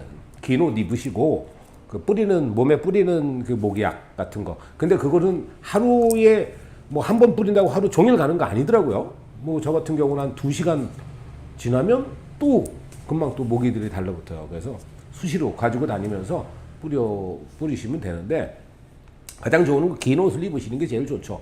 얇은 긴 옷을 입으시면 안 물리니까. 예. 그렇고, 아니면 이 현지인들은 모기를 좀 덜 물려요. 덜 물려. 아기들은 모기를 많이 물립니다. 현지 아기들은 많이 물리는데 왜 그러냐면, 현지인들, 성인들 같은 경우는 이 나라에서 먹는 음식에 그 향채 있습니다. 찌. 그거랄지 아니면 그 레몬그라스 이런 것들의 몸에 벌써 배었대요. 그래서 모기들이 안 들러붙는데요. 정말 신기해요. 그래서 이렇게 현지인들하고 같이 있잖아요. 저만 물어요. 제가 그걸 못 먹거든요. 아직도 저는 오래 살았는데 도전을 해보고 싶지 않을 정도로 저는 너무 못 먹어요. 그거를 싫어해요. 그래서 현지인들은 이제 그거를 거부하는 현지인들은 거짓없으니까 다 이 향채찌라고 하는 그 향채도 종류가 엄청 많거든요. 시장 가보면은. 그러니까 그거를 이제 많이 먹는 사람들은 이제 몸에 그 냄새가 배서 모기가 좀 덜 달라붙는다. 얘기를 하더라고요. 그래서 현지인들은 잘 안 물려요. 그래서 그런 음식을 좀 많이 드시면 또 좋을 것 같기도 하고요. 그리고 한국에서 그러면 모기 그 스프레이를 미리 사갖고 가야 돼. 아니야. 여기도 팔아요. 여기도 많이 팝니다. 근데 좀 비싸더라고요. 좀 비싸요. 되레 한국에 싸면 한국에서 많이 사갖고 오십시오. 저도 그래서 일본 갔다 올 때마다 사갖고 옵니다. 좀 싸진 않은데 싼가? 싸죠. 캄보디아에서 파는 거 요만한 병에 스프레이로 들어있는데 3불, 4불, 막 5불 이러더라고요. 근데 일본에서 사온 거는 제가 큰 요만한 스프레이를 사는데 그게 한 비슷한 가격인 것 같아요. 그러니까 싼 거죠. 양이 많으니까. 네, 그렇습니다. 그래서 모기 물리면 다 댕겨울 걸린다 이런 거는 아니다 이제. 예. 자, 다음 질문입니다. 현지 경찰이 돈 요구한다는 소문이 있던데 진짜인가요? 대처법은 어떤가요? 현지 경찰이 대놓고 무슨 깡패 강도도 아니고 지나가는 사람한테 돈 달라고 하진 않죠. 그런 건 있을 수는 없는 일이고요. 내가 뭔가를 잘못했어요. 법을 어겼어요. 예를 들어 헬멧을 안 썼다든지 또 아니면 그 안전띠를 안 맨다든지 운전할 때 그럴 때는 당연히 경찰이 잡으면 이제 벌금을 요구하죠. 벌금을. 근데 이 나라는 한국도 예전에 그랬듯이 경찰한테 돈 조금 찔러주면 이렇게 좀 이렇게 모른 척하고 지나가고 이런 경우는 있어요. 근데 그거를 캄보디아 경찰이 대놓고 야, 너 돈 내놔 이런 거는 저는 본 적도 없고 그래서도 안 되는 거고요. 네, 그래요. 그리고 그렇게 뒷돈을 줘야지만이 원래 예를 들어 헬멧을 오토바이 타고 가다 헬멧을 안 쓰고 걸려서 예를 들어 정확한 금액은 잘 기억은 안 납니다만 10불을 내라고 해요. 합법적인 이제 범칙금이 10불이라고 칩시다. 그러면 제가 이제 그 경찰한테 돈을 이렇게 찔러주면은 10불 이하로 다운이 되지 10불보다 더 많이 내지는 않아요. 그러니까 경찰이 돈을 요구할 때는 이거예요. 내가 원래 공식은 10불인데 그러면 이렇게 딱지를 끊는데 벌칙금을 끊는데 내가 그러면 한 5불에 해줄게. 그러니까 흥정하기 나름이에요. 흥정이 돼요. 흥정이 돼. 그리고 저 같은 경우는 어떤 방법을 쓰냐면요. 저는 이제 운전면허증이 캄보디아 운전면허증이 있잖아요. 여기서 면허를 시험을 봐서 면허를 따서 그걸로 갖고 다니고 있는데 10년짜리 면허증이에요. 저는 여기 캄보디아의 보통 한국 분들은 대부분 한국 면허증을 이 나라 면허증으로 이제 이렇게 바꾸는 그런 걸로 하는데 그러면 1년씩 계속 갱신을 해야 돼요. 그럼 돈도 많이 들고 귀찮잖아요. 그래서 저는 아예 시험을 봤어요. 그래서 시험을 봤더니 10년짜리 면허를 주더라고요. 하여튼 그런데 예를 들어 제가 뭔가를 잘못해요. 속도 위반을 맞아. 예전에 속도 위반을 해서 한번 잡혔어요. 그러면 이제 대뜸 경찰이 당연한 이제 그 기본적인 수순에 따라서 면허증을 보여달라고 하거든요. 그때 면허증을 주면 안 돼요. 경찰이 달라고 해도 면허증을 주면 안 돼요. 주지 말고 보여만 주세요. 그래서 어떻게 보여주냐면 창문을 살짝 내립니다. 손이 안 들어올 정도로 살짝만 내려요. 그리고 자동차 유리창에다가 내 면허증을 딱 붙여서 밖에서 볼 수 있게. 자, 그 면허증을 뺏기는 순간 경찰이 달라고 뺏기는 순간 저는 그가 요구하는 돈을 다 줘야 될 수도 있어요. 예를 들어 속도 위반 범칙금이 20불이다. 20불을 다 줘야 될지도 몰라요. 안 그러면 걔 돌려주지 않습니다. 그래서 나름 저는 이제 방법을 쓰는 거죠. 그래서 딱 유리창에 붙여갖고 받자. 있지.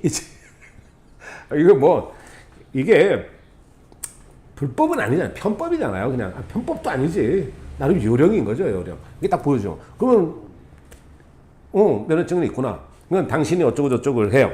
그러면 벌금이 얼마다 그래요. 좀 깎아줘. 나 돈이 없어. 그러면 돈이 없어라는 표현을 할 때 외국인이 무슨 돈이 없냐 이런 식으로 얘기를 해요. 그러면 저는 어떤 방법을 또 쓰냐면 그렇게 장거리 운전을 하거나 이런 문제가 이런 경우가 있을 때는 지갑에다가 돈을 10불 이하만 넣어놓고 있어요. 나름 요령입니다. 저만의 요령. 이게 누구한테 배운 건 아니고. 그래서 돈을 달라고 할 때 나 돈이 없어 그러면 지갑을 꺼내서 지갑을 이렇게 까 뒤집어서 보여줘요. 근데 10불 이하입니다. 그러면 이제 그거 다 주면 돼요. 그거 다 주면 돼요. 그럼 그걸로 끝. 근데 요즘에는 이제 그 QR 코드라고 해서 이제 그 이렇게 이렇게 헤드폰으로 찍어서 하는 것도 있잖아. 그걸 요구하는 애들도 있어요. 그걸 요구하는 애들도 경찰들 중에는. 나는 없다. 난 안 된다. 그리고 영어 못하는 척 해야 됩니다. 영어도 못하고 간부대 한 말도 못하고. 하여튼 뭐 요령이니까 알아서들 하십시오. 그래서 여기 질문처럼 현지 경찰이 대놓고 돈을 뜯는다는데 진짜인가요? 아, 이건 아니다. 근데 경우가 다른 경우는 있어요. 교통경찰이 아니라 예를 들어 저처럼 사업을 하는 경우, 사업을 하다 보면은 많은 똥파리들이 달라붙습니다. 요즘에는 많이 없어진 걸로 알고 있어요. 근데 예를 들어 식당을 한다 그러면 수시로 누가 옵니다. 경찰들이. 예를 들어 이미그레이션 경찰도 오고요, 소방 경찰도 오고요, 그냥 일반 경찰도 오고요, 세무서 경찰도 오고요. 와요. 그러면 뭐 트집 잡고 야 너 이거 안 했냐 뭐 해갖고 이런 경우는 들어봤어요. 저는 한 번도 당해보진 않았습니다만 저는 완벽하게 이 나라 법을 지키고 있기 때문에 그런 게 싫어서 완벽하게 다 준비를 세팅을 해놨기 때문에 걔가 트집을 잡지 못하게 아예 그렇게 준비를 해놔요. 그래서 그런 경우를 안 당했습니다만 제 여기 그 아는 지인분들, 시엠립에 사는 어떤 분들 같은 경우는 무슨 전기 떡값 상납하듯이 뭐 누가 오고 그러면 좀 주고 누가 오면 좀 주고 이런 거는 들어봤어요. 근데 저는 직접 당해보지는 않았습니다.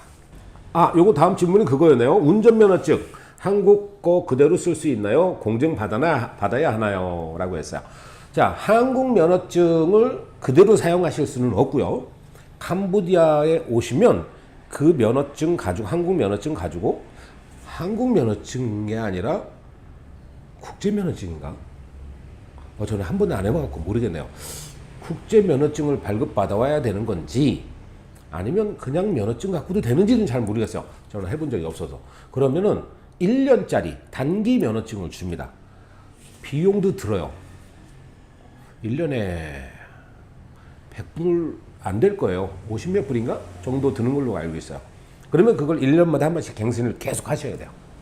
근데 중간에 예를 들어 갱신 날짜가 지났는데 나는 운전을 안 하니까 그냥 뭐 말지 이러고 있다가 예를 들어 나는 또 1년 후에 또 운전을 하려고 다시 갱신이 들어가죠.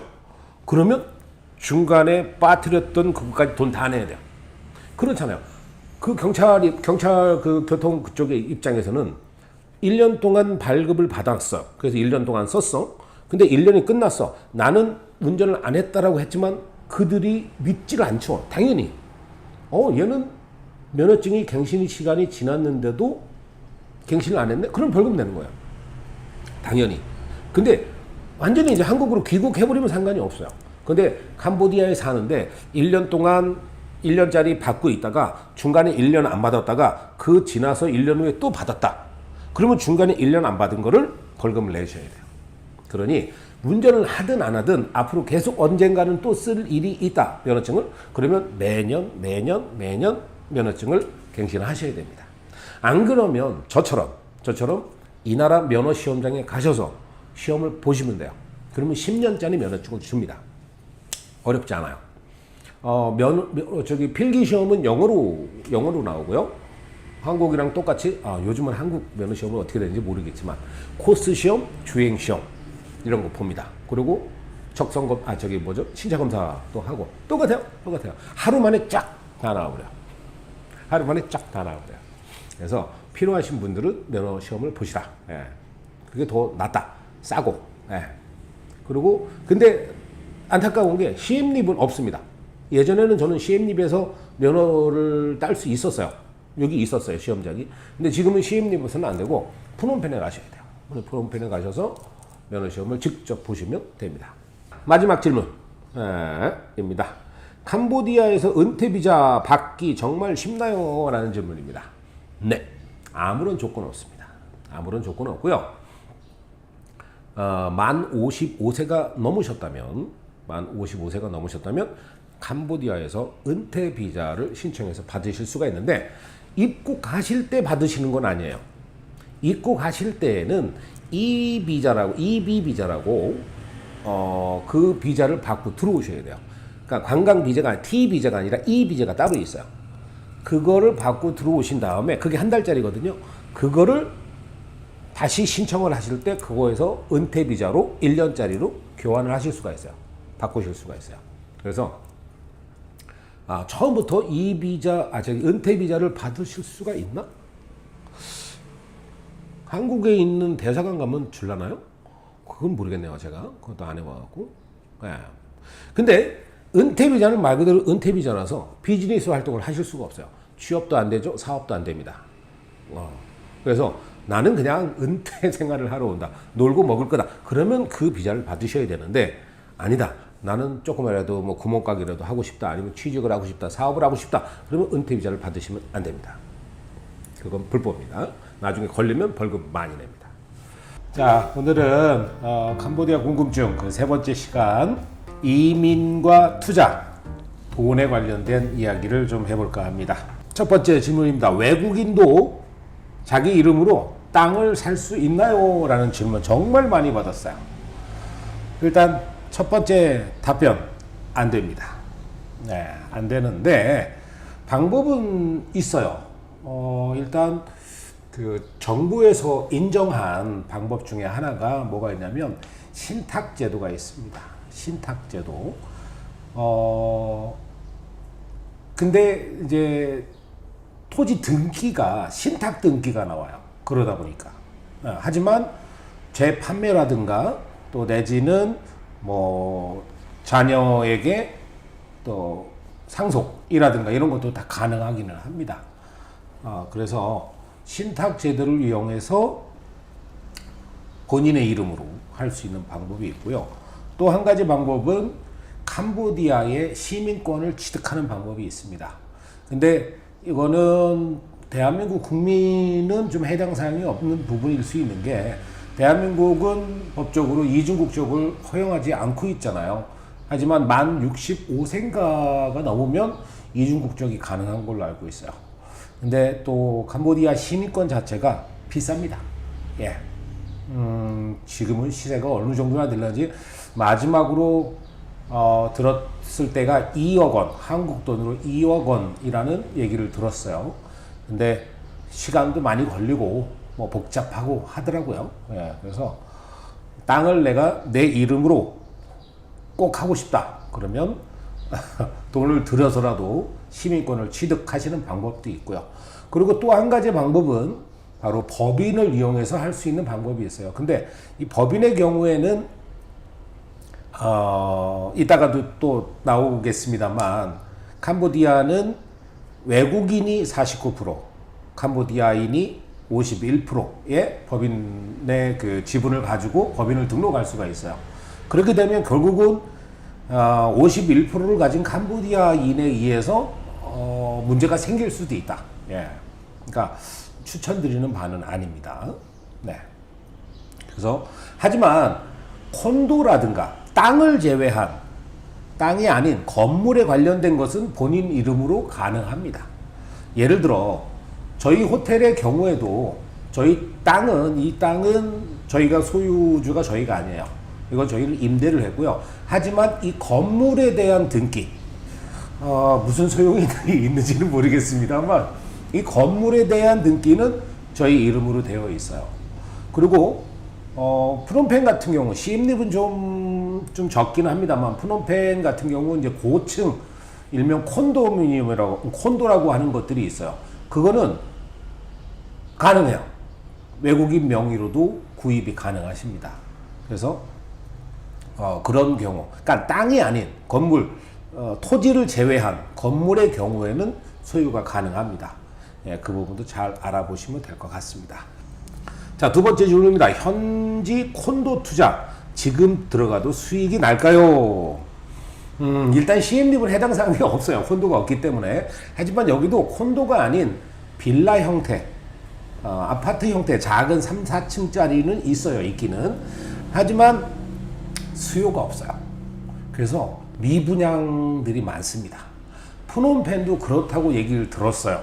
뭐 제가 직접 알아보지는 않았습니다만 그래서 초기에 콘도 막 지어졌을 때 투자했던 분들이 지금 많이 힘들어하고 계신다라는 얘기까지 전에 들었어요. 이게 워낙에 한꺼번에 많이 지어졌고 그리고 현지인들은 들어가서 살만한 곳은 아니거든요. 왜냐하면 비싸요.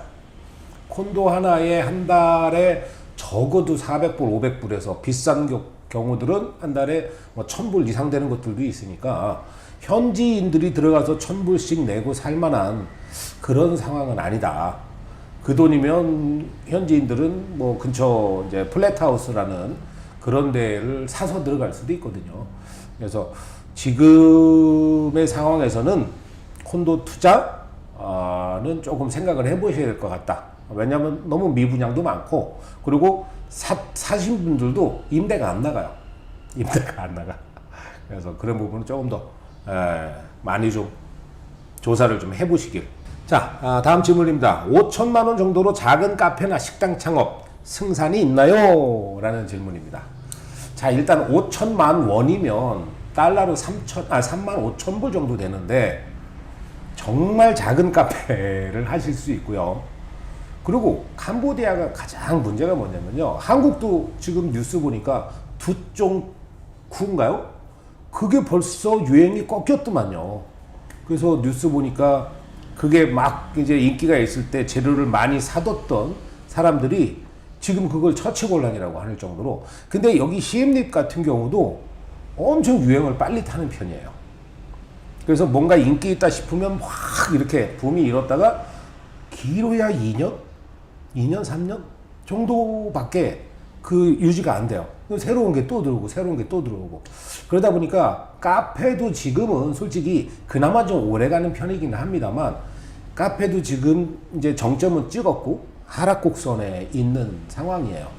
그래서 인테리어하고 임대료하고 뭐 집기료하고 다 해서, 그리고 기존 한 6개월 정도에서 1년 정도의 경비까지 다 포함해서 5천만 원, 한국 돈 5천만 원, 달러로 3만 5천 불 가지고 캄보디아에서 1년 버티면 잘 버티신다.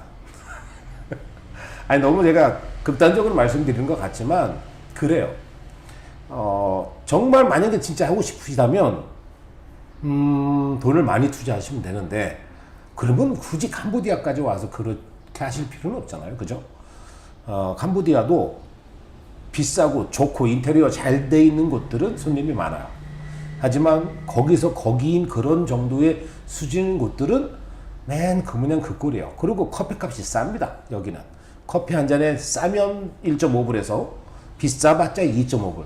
스타벅스가 3.5불, 4.5불 정도 하니까요. 그 외의 곳들은 다 그 밑으로 가격이 형성되어 있는데, 그렇게 되면 여러 가지 임대료나 인건비나 전기요금이나 이런 것들을 투자했을 때 하루에 몇 잔을 팔아야 되는지는 바로 계산기 두드려면 답이 나올 거예요. 그래서 솔직히 5천만 원 작다면 작고 크다면 큰 돈이긴 하지만 그 돈으로 캄보디아에서 뭔가를 한다라고 했을 때 저는 특히 카페라는 사업은 별로 추천해 드리지는 않습니다. 지금 현 시점에서는요.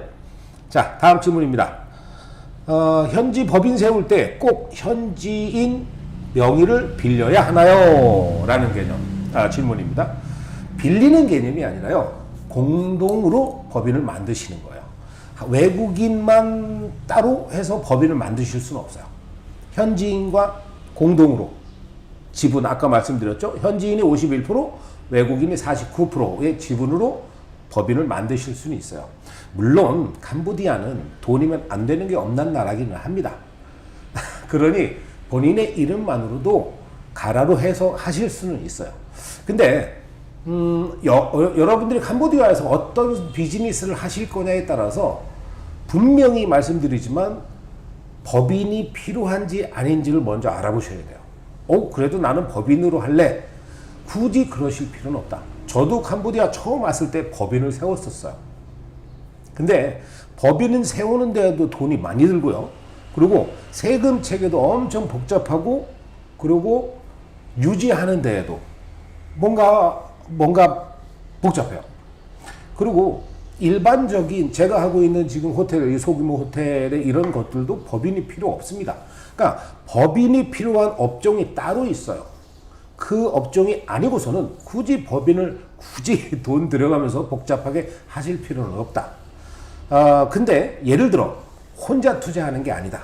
여러 사람이 같이 돈을 모아서 사업 비즈니스를 해야 된다. 그러면 개인 한 사람의 명의로 할 수는 없잖아요. 누군가 했다가 내 돈 들고 도망가면 안 되니까요. 그런 경우에는 법인으로 하는 경우들은 있어요. 근데 말씀드렸듯이 일단 그때 벌써 13년 전 얘기입니다만 그때 한 법인 만드는데 한 3,000불 정도 들어갔어요. 기간도 한 3개월 정도 걸렸고요. 지금은 모르겠습니다. 그때만 그래서요. 아마 가격은 더 올라갔겠죠. 그리고 본인이 직접 관공서 쫓아다니면서 법인을 만드는 건 결코 쉽지 않을 겁니다. 그러면 누군가한테 또 대행을 시켜야 되거든요. 그러면 그 대행료도 만만치 않아요. 예. 그래서 법인을 세울 수는 있지만 굳이 내가 꼭 필요한지는 먼저 알아보시라. 예. 자, 다음 질문입니다. 캄보디아어를 못해도 이민 생활 가능한가요? 일단 저를 보시면 아시잖아요. 캄보디아어 저 못합니다. 뭐 자랑은 아닙니다만, 자랑할 건 아닙니다만 기본적인 거는 되죠. 근데 일단 가장 중요한 건 숫자예요. 숫자는 달달달달달 저기 어디 지방 가서 들어도 숫자는 무조건 알아듣고 내가 말할 줄 알아야 돼요. 그건 솔직히 조금만 신경 쓰면 한 일주일도 안 걸릴 겁니다. 숫자를. 근데 듣는 거는 조금 어려울 수는 있어요. 근데 말하는 거 정도는 공부 다 예전에 우리 다 열심히들 했었잖아요. 그래서 조금만 외우면 돼요. 그리고 많이 오래 걸리지도 않습니다. 그러니까 그 외의 것들은 꼭 필요한 단어들 있잖아요. 우리 한국 사람들이 생활할 때 필요한 그 단어들. 그런 단어들은 저는 자연스럽게 일부러 공부하지는 않았고요. 자연스럽게 현지인들과 생활하면서 습득이 된 것 같아요. 근데 절대로 책 보고 유튜브 보고 배우지는 마세요. 발음이 완전 달라요. 현지인들이 말하는 발음과 책에서 나오는 발음 기호와 유튜브에서 선생님들이라고 하시는 분들이 말씀하시는 그런 정석의 발음과는 현지인과는 완전 딴판이에요. 그래서 이왕이면 현지에 오셔서 현지 선생님에게, 현지인에게 배우시라. 비용도 많이 들지 않습니다. 그때 들어보니까 한 달에 70불인가 80불 정도, 뭐 일주일에 2번인가 3번인가 하고 그렇게 한다고 들었어요. 그렇게 해서 습득을 하시면 훨씬 더 빠르고 또 내지는 정확한 발음을 귀에 익히실 수 있다. 예, 이렇게 말씀드리겠습니다. 그래서 크메르어를 하지 못해도 저처럼 집도 짓고 사업도 하고 먹고 사는데 아무 지장이 없다. 말씀드리겠습니다. 다음 질문입니다. 자녀나 손주 데려오면 국제학교 수준은 어떤가요? 하셨어요. 일단 제가 아이들이 없어서 국제학교의 수준을 제가 알지는 못합니다만 국제학교가 많기는 엄청 많습니다. 정말 더 많아졌어요. 점점점 더 많아집니다. 하지만 진짜 유명한 곳들이 있어요. 예를 들어 뭐 ISSR 또 하여튼 그 유명한 곳들이 몇 곳 있어요. 거기들은 캄보디아 시엠립에서도 돈 좀 있다는 사람들, 또 외국인의 자녀들이 대부분 다 그쪽으로 들어가요. 그런 곳들은 들어가는 데도 시험도 봐야 되고요. 그리고 모든 수업이 영어로도 이루어지더라고요. 그래서 그 친구들은 거기 다니는 학생들은요, 밖에서도 대화할 때, 친구들하고 대화할 때 영어로 대화를 해요. 근데 발음이 완전히 미국 본토 원어민 발음이에요. 우와. 그러니까 일단 선생님들도 외국인 선생님들, 뭐 현지 그 네이티브 선생님들이 다 하시는 것 같고요. 물론 급이 좀 떨어지는, 좀 뭐 급이 떨어진다기보다는 수업료가 좀 저렴한 곳들은 그렇지 않을 수도 있겠죠. 하지만 되게 좋은 곳들 몇 군데 이렇게 지정되어 있는 곳들이 있는데, 유명한 곳들이 있는데 그런 곳들은 되게 잘하는 것 같아요. 그리고 거기를 졸업하면 대부분 호주나 미국, 캐나다, 또 한국 이런 곳들도 다 유학을 가요. 프랑스 이런 곳들도 다 유학을 가요. 그러니까 실력은 뭐 그 정도 수준이지 않겠나 그렇습니다. 정확하지는 않습니다만 학비도 꽤 비싼 걸로 알고 있어요. 비싼 곳들은 몇만 불 하는 걸로 알고 있어요. 예, 정확한 건 잘 모르겠습니다. 제가 보내보질 않아서. 다음 질문입니다. 현지에서 가장 유명한 사업 아이템은 뭐라고 보시나요? 참 이거는 말씀드릴래도 제가 알면 제가 하죠. 근데 정말 모르겠어요. 근데 그런 건 있어요.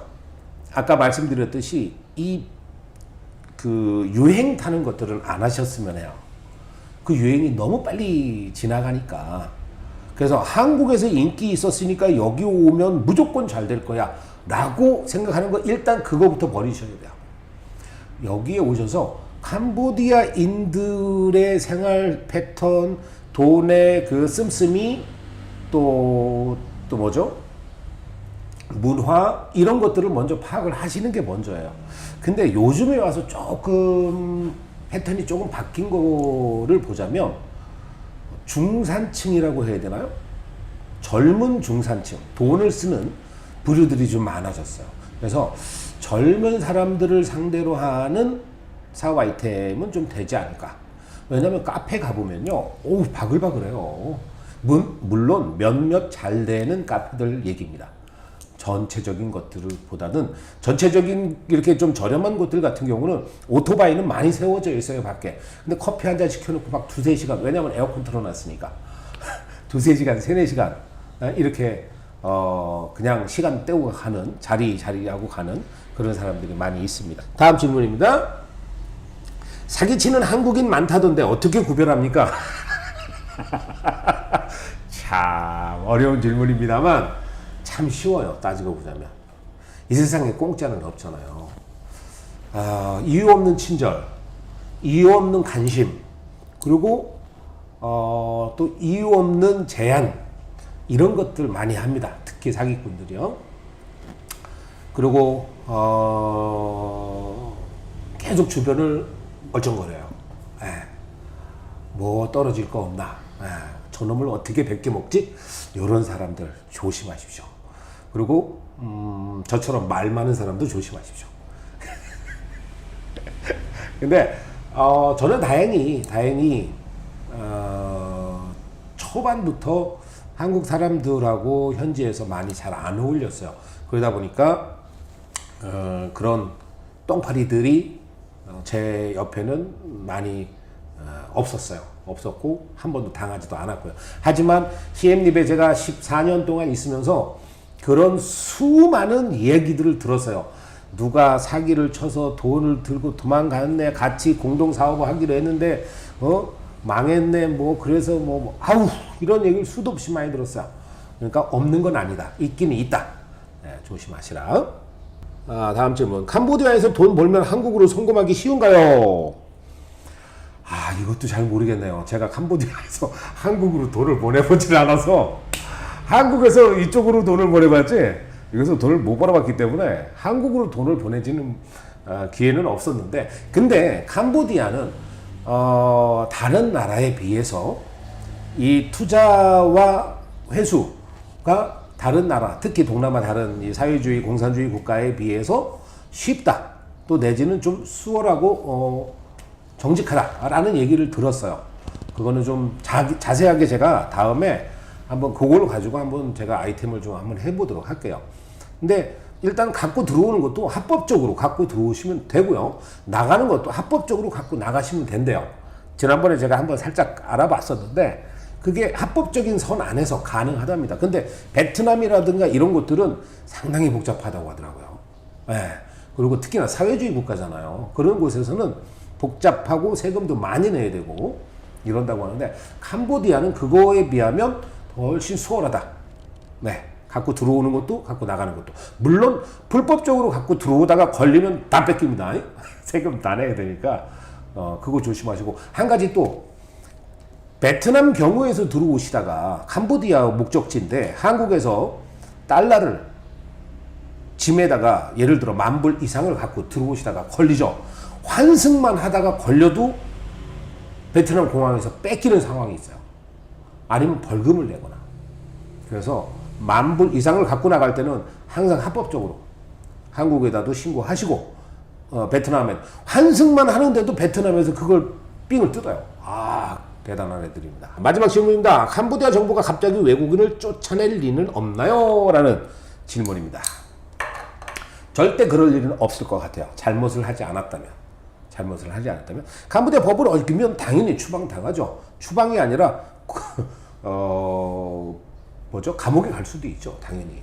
그러니까 이 나라 법만 잘 지키면 캄보디아에서 갑자기 외국인이라는 그것 때문에 추방을 하거나 그럴 일은 절대 없습니다. 근데 가장 많이 문제가 되는 부분들이 하지 말라는 짓. 예를 들어 불법 도박, 또 내지는 약, 또 내지는 그 비자, 워크퍼밋 이런 거. 이건 그냥 다 기본적으로 법만 지키면 되는 것들이에요. 근데 그런 걸 안 하기 때문에 잡혀가고 추방당하고 몰수당하고 이런 경우들이 많습니다. 특히 요즘에 한국에 들어가고 싶어도 못 들어가는 사람들이 많다는 얘기를 들었어요. 왜? 비자가 만료됐는데 비자 갱신을 못하고 있어요. 비자가 만료됐는데 갱신을 못하죠. 하루에 10불씩 과태료가 붙습니다. 하루에 10불씩. 1년이면 3,650불이 붙어요. 그 돈 못 내면 나가지도 못하고 여기 있지도 못하고 그냥 감옥처럼 숨어서 살아야 돼요. 근데 캄보디아뿐만 아니라 모든 나라가 그렇잖아요. 비자가 만료되는데 있다. 불법 체류도 있는 거잖아요. 네. 그런 부분만 조심하시면 캄보디아에서도 떳떳하게 잘 사실 수가 있습니다. 오늘은 캄보디아 궁금증 그 네 번째 이야기로 오늘은 단기 여행 및 취미에 대해서 이야기를 좀 나눠볼까 합니다. 질문은 오늘도 10가지 준비했고요. 그 10가지 질문을 차근차근 제가 아는 범위 내에서 답변을 드리도록 하겠습니다. 첫 번째 질문입니다. 골프를 원 없이 치려면 한 달 비용이 얼마나 들까요? 라는 질문입니다. 일단 좀 상황이 다른 게요. 단기 관광객, 여행객들과 여기 이제 거주, 1년 비자를 가지고 거주하고 있는 사람들과는 일단 요금이 다릅니다. 요금이 달라요. 단기 관광객 같은 경우는 비수기, 성수기 한 10불 정도의 차이가 있습니다만 비수기 때는 한 110에서 120, 성수기 때는 120에서 130 정도. 그게 이제 그린피, 카트피, 캐디피를 포함한 금액이고요. 그리고 조금 저렴한 곳이 있어요. 여기 골프장이 3개인데 그 중에 부영 골프장이 있습니다. 한국의 부영그룹에서 하는 골프장이 있는데 그 골프장의 경우에는 조금 저렴합니다. 그래서 비수기 때는 한 80불 정도, 그리고 성수기 때는 한 90불 정도, 요 정도 보시면 될 것 같아요. 그 외에 이제 캐디 팁이라는 게 있어요. 이 동남아에서 골프 쳐보신 분은 아시겠습니다만 기본적으로 캐디 팁을 좀 줍니다. 최소 10불 정도 생각을 하시고요. 뭐 오늘 너무 캐디가 잘해줬어요. 열심히 잘해줬어요. 그러면 한 5불에서 10불 정도 더 주는 선. 자, 근데 만약에 저처럼 1년짜리 비자를 갖고 있는 여기에서 말하면 이제 엑스팟이라고 하는 여기 그 거주자들에게는 많은 혜택이 좀 있습니다. 포키트라라는 골프장 같은 경우는 거기가 가장 비싼 곳인데 한 달에 160불짜리 소멸성 멤버가 될 수가 있어요. 160불을 내면은 한 달간 그린피, 카트, 캐디피가 45불밖에 안 돼요. 45불. 거기다가 이제 별도로 캐디 팁 10불을 주시면 되죠. 그러니까 만약에 내가 포키트라 제일 비싼 골프장에서 한 달간 내내 치겠다. 그러면 하루 치는데 45불 플러스 10불 하면 55불이잖아요. 그러면 한 달 내내 30번 가겠다. 그러면 5, 35, 1,500불. 거기다가 한 달짜리 160불 내고 그러면 한 1,700불 정도면 한 달 내내 매일 골프를 치실 수 있습니다. 물론 아까 말씀드렸듯이 단기 여행 비자로 오신 분들은 안 되고요. 1년짜리 뭐 예를 들어 은퇴 비자랄지 아니면 저처럼 이제 비즈니스 비자를 갖고 계신 분들의 한한 얘기입니다. 그래서 어제 잠깐 설명드렸습니다만 은퇴 비자를 받고 오셔가지고요. 여기에서 이제 은퇴 비자는 이제 복수 비자거든요. 그래서 한 번, 1년에 한 번 받아놓으면 들락날락 뭐 10번을 해도 상관이 없습니다. 그래서 골프를 만약에 진짜 딱 여기 좋을 때가 12월, 1월달 요 때거든요. 요때 와서 나는 전주훈련을 오고 싶다. 그러시는 분들은 그렇게 한 1,800불, 1,700불, 1,800불 정도 매일 컨디션 좋은 골프장에서 칠 수 있다. 이렇게 말씀드릴 수 있을 것 같습니다. 자, 다음 질문입니다.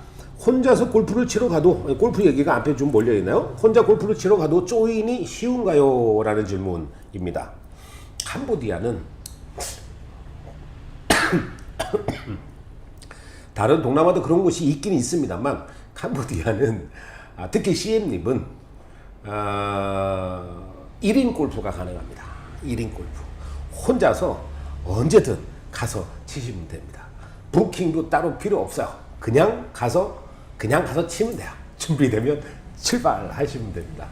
그러니까 조인의 이런 개념이 없어요. 혼자 가서 치고 싶으면 혼자 치고 5명이 치고 싶다 그러면 5명이 치고 뭐 이런 개념이니까. 그리고 만약에 앞에 팀이 있잖아요. 그럼 한국에서는 거진 불가능한 얘기겠습니다만 여기서는 점프가 가능해요. 예를 들어 내 앞에 뭐 좀 느리게 가는 팀이 하나 있다. 그럼 저는 점프해서 다음 홀로 가요. 그리고 맨 마지막에 다시 그 홀에 가서 다시 치기도 하고 합니다. 그리고 워낙에 이제 골프 치는 사람들이 적다 보니까 한 홀에서 공 2개씩 갖고 쳐도 뭐라고 하는 사람은 없어요. 만약에 백돌이들이라든가 이런 사람들은 원 없이 멀리건 쓰셔도 됩니다. 그래서 조인의 걱정은 없다. 예. 자, 다음 질문입니다. 밤문화를 즐길 때 바가지 안 쓰는 법은요? 라고 했어요. 밤문화가 이제 어떤 거냐에 따라 다르겠습니다만, 뭐, 흔히 남자들이 좋아하는 그런 밤문화도 있을 수도 있고요. 아니면 이제 펍 스트리트 같은데 가서 그냥 밤에 젊은 사람들과 호흡하면서 그렇게 즐기시는 방법도 있을 텐데, 일단 펍 스트리트 같은 경우는 바가지 쓸 일은 없어요. 거기는 정찰제 당연히 메뉴판에 나와 있는 금액이 있는데, 대신에 그런 경우는 있습니다. 너무 정신없이 돌아가서 그런지 아니면 일부러 장난을 치는 건지는 모르지만, 내가 예를 들어 한 3가지, 4가지 정도밖에 안 시켰는데, 그리고 맥주도 한 5잔밖에 안 먹었는데, 계산할 때 오면은 내가 안 시킨 것까지 올라가는 경우도 있어요. 일부러 그런 건지 실수로 그런 건지 잘 모르겠습니다만, 그런 것만 체크를 좀 하시면 될 것 같고요. 그 외에 다른 뭐 밤문화, 현지인들이 가거나 아니면 또 남자들끼리만 가는 그런 곳들을 가면은 바가지를 당할 수밖에 없을 수도 밖에 없어요. 이런 말이 좀 표현이 그런데 모르니까 일단 모르니까 그래요. 그러면 저는 이렇게 답변 드리고 싶어요. 아는 현지인과 함께 가라. 네, 뭐 한국인이든 현지 뭐 캄보디아인이든 아는 사람과 함께 가면 되레 가격이 저렴해집니다. 관광객한테 나오는 가격과 메뉴판의 가격과 현지인이 메뉴판의 가격이 다른 경우가 있고요. 그리고 아는 사람이 가면 이달의 프로모션 뭐 이런 것들이 있어요. 그래서 맥주 한 박스를 시키면 반 박스를 추가로 더 준다랄지 뭐 이런 경우들이 있어요. 그래서 그런데 가서 그냥 뭐 시키면 시키는 대로 달라면 달라는 대로 다 주면 뭐 바가지 당할 수 있다. 모르는 곳에 가면 일단 수업료를 내시라.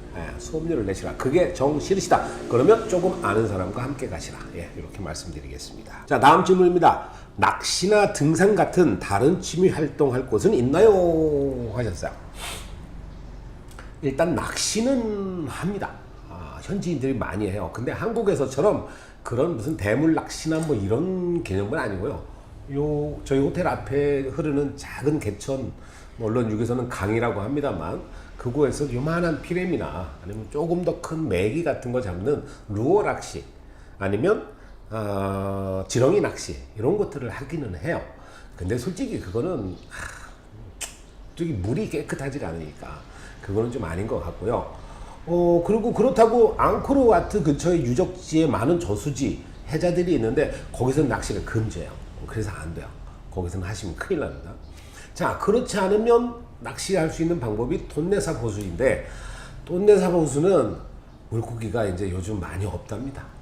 그래서 그 더운데 배 위에서 낚시를 하시는 거는 저는 추천드리고 싶지는 않습니다. 언제 어떻게 잡힐지도 모르고, 그리고 주로 거기에서 잡히는 물고기들도 보면 현지인들도 어부들도 작은 그 피레미 같은 거 있어요. 그런 것들을 많이 잡아와요. 그래서 낚시는 좀 힘들 것 같고요. 자, 그럼 낚시 말고 또 뭐가 있을까? 등산. 여기는 산이 있기는 있습니다만 작은 산이에요. 해발 한 300-400m 정도도 안 되는 그런 작은 능선 정도밖에 안 돼서 등산도 좀 힘드실 거예요. 왜? 더워요. 더워요. 더워서 정글 속을 등산한다. 물론 그런 거 상관없으시다면 다니셔도 돼요. 물론 이 정글 속을 헤쳐서 가는 그런 묘미가 있겠죠. 한국하고의 느낌은 조금 다를 겁니다. 등산로가 잘 갖춰져 있고, 근데 그런 곳은 아니지만 그 정글 속을 헤쳐서 탐험하는 느낌은 있겠죠. 하지만 정글이라고 한다면 말 그대로 위험이 도사리기도 있어요. 뱀이 있다랄지 정말 무서운 모기가 있다랄지 모르는 벌레가 있다랄지 이런 것들이 있으니까 그런 곳에서 함부로 이렇게 또 돌아다니시다가는 큰일 납니다. 그런 것도 안 하시면 좋겠고, 그렇지 않고 또 다른 취미 생활로는 이제 동호회 같은 모임에 뭐 축구랄지 야구랄지 또 뭐가 있죠? 모터사이클, 이런 것들도 있고, 아니면 자전거 트레킹 같은 경우도 많이 하기도 해요. 근데 예전에 교민들이 많이 계셨을 때는 야구 동호회, 축구 동호회에 있었는데 지금은 활동이 거짓없는 거 보면 사라진 것 같습니다. 워낙에 교민 수가 적기 때문에.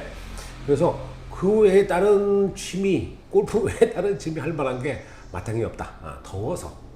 덥지만 않으면 좀 좋겠는데, 근데 자전거 같은 경우는 새벽에 좀 일찍이 나가신다면 동틀 때 나가셔가지고 한두 시간 정도 이렇게 타고 오시거나, 아니면 마라톤 같은 경우도 많이 하시거든요. 아침 기온은 아무리 더워도 한 25, 6도 정도밖에 안 돼요. 그러니까 햇빛이 좀 적을 때, 그럴 때 가시면 좋을 것 같습니다. 다음 질문입니다. 앙코르와트 말고 진짜 아는 사람만 가는 명소 추천해 주세요. 캄보디아 시엠립이 관광지이면서도 가장 단점 중에 하나가 앙코르와트 외에는 없다는 겁니다. 정말 단점이에요. 그래도 베트남은 모든 면이 진짜 그 한쪽이 다 바다로 접해 있잖아요. 그래서 조금만 가면 해변이랄지 아니면 저 북쪽으로 가면 높은 산이랄지 이런 것들이 있는데, 시엠립 지역은 또네삽, 앙코르와트 유적, 그리고 그나마 조금 산이라고 한다면 할 수 있는 폭포가 있는 곳이 있어요. 근데 그렇게 많이 높지 않기 때문에 그 산에 올라가도 시원한 기는 조금 덜 합니다. 그래도 주말이 되면 캄보디아 사람들은 많이 그쪽으로 나들이를 가기는 합니다. 그리고 거기 이제 폭포가 있고 계곡이, 나름 깨끗한 계곡이 있기 때문에 거기서 물놀이도 좀 하고, 거기 방갈로 같은 게 있거든요. 그 방갈로 자리 잡고 뭐 음식도 먹고 낮잠도 자고 뭐 이런 곳이 있어요. 그래서 그 외에 시엠립 근처에서 당일치기로 다녀올 만한 진짜 현지인들만 아는 명소 이런 건 없다. 없답니다. 죄송합니다. 자, 다음 질문입니다. 현지에서 자동차 렌트해서 직접 운전하는 것 위험할까요? 면허증 있으시고 보험 가입돼 있으시다면 위험할 건 없죠. 뭐 여기도 사람 사는 곳이고 자동차는 똑같은 자동차니까. 근데 한국에서의 운전 방식하고는 조금 다릅니다. 아니요, 많이 다릅니다. 왜? 오토바이가 언제 어디서 튀어나올지 몰라요. 그리고 역주행이 많아요. 그러다 보니까 정말 방어 운전 내지는 공격 운전을 취하지 않으면 사고 나기 딱 좋아요. 그리고 여기는 대신에 속도가 날 일이 없어요.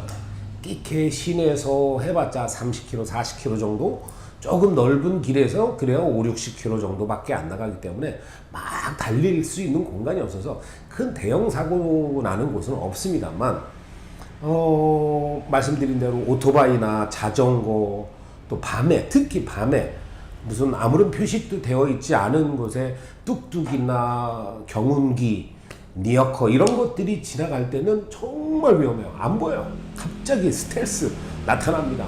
그냥 사고예요. 그리고 자동차와 그 어떤 것이 사고 나면 자동차가 거진 100% 잘못을 인정을 해야 돼요.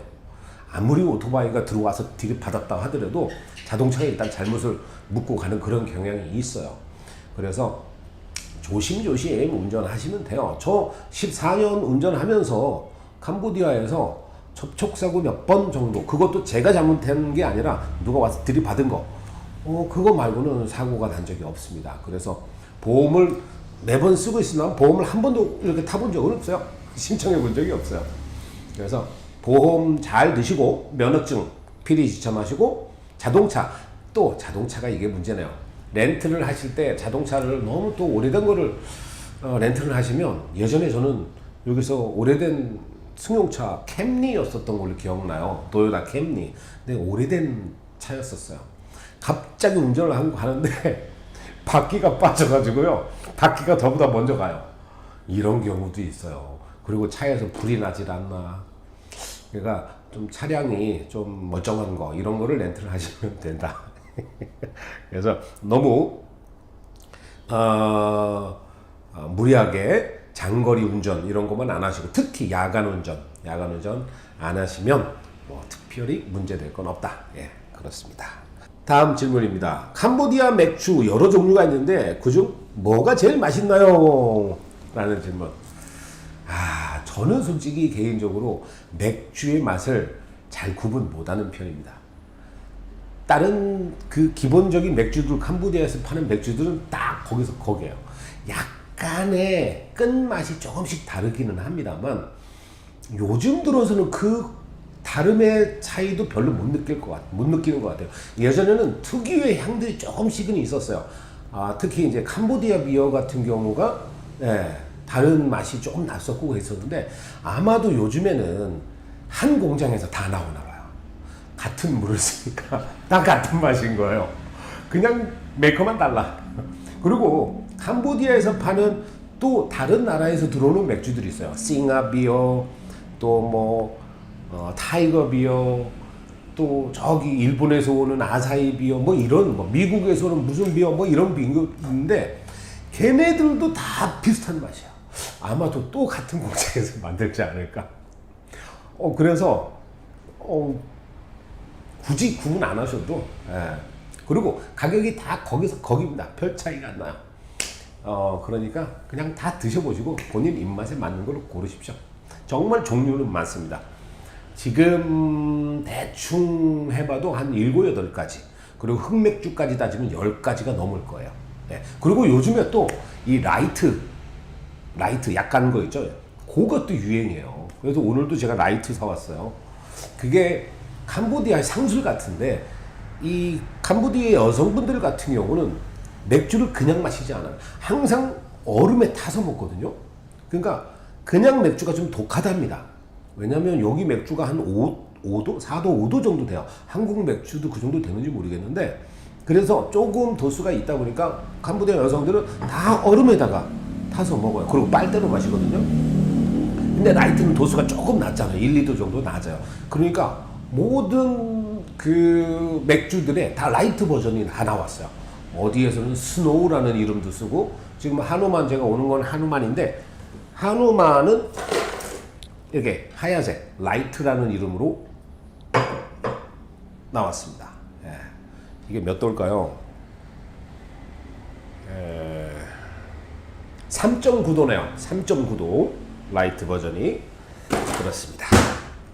그래서 맥주는 뭐 취향껏 이것저것 드셔보시다가 그 중에 맞는 거 고르시라. 저는 그래서 요즘에는 딱에 땄을 때 가장 많이 나오는 거 그걸 골라서 삽니다. 다음 질문입니다. 마사지 매일 받아도 몸에 무리가 안 가나요? 가성비 샵은 어디인가요? 이런 질문 나올 때마다 제가 답변 드리기가 애매해요. 저는 마사지를 잘 안 받는 편이에요. 누가 제 몸 만지고 막 이렇게 주물딱대는 거 별로 안 좋아합니다. 그렇다고 뭐 안 받아본 건 아니에요. 몇 번 받아봤어요. 진짜 가뭄에 콩나듯 지금까지 한 100번 받아봤나? 근데 좋죠. 그리고 저렴해요. 한국에 비하면 많이 저렴하죠. 물론 비싼 곳, 고급스러운 곳도 있습니다만 요즘에 코로나 이후에 전체적으로 가격이 조금 다운됐어요. 그래서 60분짜리 받는데 10불에서 15불 선이면 받으실 수 있어요. 60불짜리에. 근데 그렇게 막 안 좋은 것도 아니에요. 근데 마사지 샵 같은 경우는 절대적으로다가 길거리에서 호객하고 가는 5불짜리 뭐 이런 거 있죠. 거긴 가지 마세요. 가장 요즘에 문제되는 것 중에 하나가 소지품 도난이에요. 특히 그 가방을 열어서 거기서 돈을 빼가고 거기다 가짜 돈을 껴놓는 이런 경우들이 상당히 많고, 얼마 전에 제가 시엠립에 있는 마사지 샵인데요. 경찰이 급습을 했어요. 보통 이제 마사지 샵 같은 데 가면은 소지품을 락커에다가 넣어놓으라고 하고 열쇠를 잠그잖아요. 근데 락커의 그 잠긴 쪽이 아닌 뒤쪽에 또 다른 비밀의 문이 있어요. 미치는 거죠, 이거는. 그러니까 열심히 앞에서 잠그면 뭐합니까? 뒤에 가서 몰래 그 뒷문 열어가고 거기서 지갑 통째로 가져가는 게 아니에요. 거기서 몇 장만 빼거나 아니면 거기서 뺀 돈에 가짜 돈, 여기 가짜 돈이 많거든요. 가짜 돈이 많아요. 그걸 갖다 끼워놓는 거예요. 그러면 몰라요. 그냥 있는 줄 알아요. 몇 장만 빼고. 그럼 나중에 가서 공항에 도착해서나 아니면 한국 가서 그 사실을 알게 되는 거예요. 이미 늦었죠. 이미 늦었죠. 그곳을 나오는 순간 그 돈은 못 찾는 돈이 되는 거예요. 근데 핸드폰이 사라지거나 그러지는 않아요. 왜냐면 눈에 딱 띄니까. 근데 지갑 같은 걸 조심하셔야 된다. 그래서 팁을 하나 드리자면 베개 밑에다가 넣으세요. 지갑 같은 경우. 아니면 지갑은 갖고 가지 마세요. 그게 정답입니다. 딱 마사지 비용만 주머니에다 넣고 가시고요. 그 나머지 것들은 호텔이나 아니면 뭐 가이드나 이런 친구들한테 맡겨놓으세요. 아니면 카운터에 맡겨놓으셔도 돼요. 카운터 직원도 또 한편일 수도 있겠네요. 그러니까 이렇게 막 허접한 이런데 가지 마세요. 싼 게 다 비지떡입니다. 예, 어느 순간 돌변할지 모릅니다. 그래서 한 달 내내 매일매일 만약에 마사지를 받는다. 어떨까요? 몸에 무리가 갈까요? 한번 받아보고 저한테 좀 알려주십시오. 그런 질문을 왜 했을까요? 네, 그렇습니다. 가성비 샵은 이름을 좀 몇 개 말씀드릴게요. 아까 말씀드렸던 그런 그 시내에 있는 곳 중에 그 별점 점수가 높은 곳들이 몇 군데 있거든요. 저희 호텔에 오시는 분들께 소개해주는 곳이 있는데 거기는 지금까지 한 번도 문제된 적이 없었어요. 그래서 이름을 말씀드리자면 더 스파 시엠립이라는 곳인데 거기는 예약을 하지 않으면 못 갈 정도로 풀 부킹입니다. 항상. 그래서 저희 호텔에다 말씀해 주시면 저희가 부킹을 따로 해드리기는 해요. 근데 만약에 지나가다가 가서 자리 있어요 그러면 없는 경우가 상당히 많습니다. 특히 오후 시간에. 네. 그리고 또 릴렉스 스파 거기는 거기보다 조금 더 한 5불 정도 더 비싼 것 같은데 거기도 손님들의 만족도가 꽤 높은 곳이기도 합니다. 그 외에 다른 곳들이 많이 있는데 솔직히 직접 저희 손님들의 평가를 받아보지 않은 곳들이라서 제가 함부로 추천드릴 수는 없을 것 같아요. 여행 중 현지인과 시비가 붙었을 때 가장 빨리 해결하는 법은 무엇인가요? 정답은 그 자리를 빨리 떠나는 겁니다. 시비가 붙으면 안 돼요. 일단 시비가 안 붙게 하시는 게 최고고요. 그리고 시비가 붙었다. 그러면 빨리 그 자리를 벗어나셔야 돼요. 왜? 캄보디아 사람들은요, 평상시는 온순하지만 만약에 외국인과 자기 나라의 캄보디아 사람이 누군가가 이렇게 싸우고 있다. 특히나 한국 사람, 중국 사람 이런 사람들은 목소리가 크단 말이에요. 그럼 길거리에서 막 목소리 큰데 자기 현지 그 캄보디아 사람이 자기 나라 사람이 이렇게 좀 당하는 것 같잖아요. 쫙 몰려들어요. 그 뒤로 빙 둘러싸서 몰려들어요. 그럼 거기에서 이렇게 일명 뭐죠? 몰매 맞을 수도 있어요. 그래서 일단 사람들이 모이지 않게 하시는 게 최고입니다. 1대1로 어디 저기 숲속에서 싸우면 상관이 없어요. 그냥 싸워보세요. 그거는 이기면 뭐 이기는 편 우리 편이니까. 근데 길거리에서 다른 사람들이 있는 곳에서 혹시나 그런 시비가 붙었다. 그리고 무시하고 빨리 도망가시는 게 상책입니다. 그리고 경찰도 일단은 현지인 편입니다. 어쩔 수가 없어요. 그러면 또 경찰서 가서 뭐 또 조사받고 어쩌고 하려면 복잡해집니다. 사안이 복잡해져요. 물론 요즘에는 이제 관광지 지난번에 잠깐 말씀드렸던 것 같은데 관광지 중심부에 SOS 버튼이 생긴 곳이 있어요. 그래서 그걸 누르고 여기에 싸움이 났습니다. 빨리 도와주세요. 경찰 출동해 주세요. 근데 그거를 영어로 하거나 캄보디아어로 해야 되는데 한국말로 경찰 빨리 오세요 뭐 이거 한다고 오지는 않을 거예요. 그러니까 웬만하면 시비 붙지 마시라. 그리고 특히 남자보다는 여자하고 싸우지 마세요. 캄보디아 여성은요 모두가 다 이 만렙 파워를 갖고 있어요. 특히 한 30대 중반 이상의 여성들 얼마나 무서운지 아세요? 제가 한번 당해봤거든요. 예. 그래서 웬만하면 캄보디아 분들하고 현장에서 아무리 억울하더라도 여기는 외국이니까 시비를 붙지 마시라. 근데 정 아니다 싶잖아요. 그러면 한 번에 딱 통제를 하고 한 대 팍 때리고 도망가세요. 거기서 계속 있다 보면 어느 순간 둘러싸여서 몰매 맞을 수도 있다. 예, 그렇습니다. 마지막 질문입니다. CM립에서 프롬펜까지 이동할 때 가장 편한 방법은 뭔가요? 제가 이건 영상으로도 한번 만들었던 것 같은데요. 일단 가장 편한 방법은 그 대절 택시를 빌려가지고 그 택시로 다녀오시는 게 가장 좋죠. 근데 솔직히 위험해요. 대절 택시라 하더라도. 왜냐면 너무 빨리 달려요. 평상시 제가 정속 주행을 했을 때 6시간 정도 걸려요. 5시간 반에서 6시간 정도 소요가 되는데 그 친구들은 5시간 이내로 끊어버려요. 그냥 달려버립니다. 그리고 시엠립과 프놈펜 간의 그 도로 상황이요. 편도 1차선, 왕복 2차선이에요. 그러니까 추월을 하려면 중앙선을 넘어야 돼요.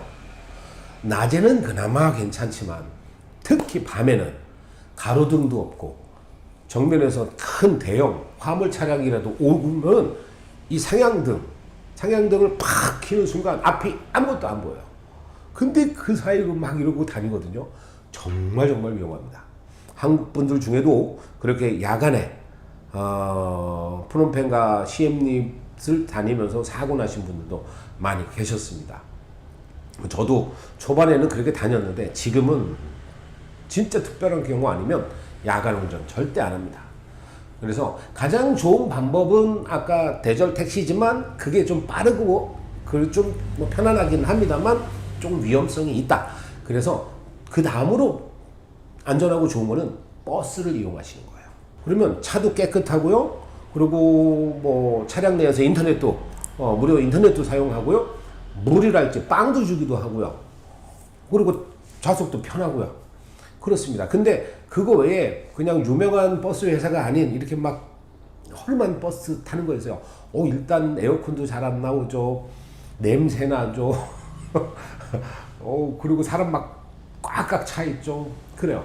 근데 버스 같은 경우가 편도로 한 20불 내외 정도 될 겁니다. 그렇게 비싼 가격은 아니에요. 6시간 거리인데 20불이면 그렇게 비싼 가격은 아닌가? 한국에서도 6시간 타면 2만원, 그러니까 달러 지금 환율 따지면 한 3만원 돈 되나요?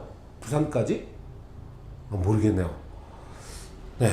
하여튼 그 대절 택시 같은 경우는 80불에서 100불 선, 승용차 같은 경우가, 승합차 같은 경우는 100불에서 한 120불 선, 조금 더 고급스러운 경우는 120에서 150불 선 정도 되고요.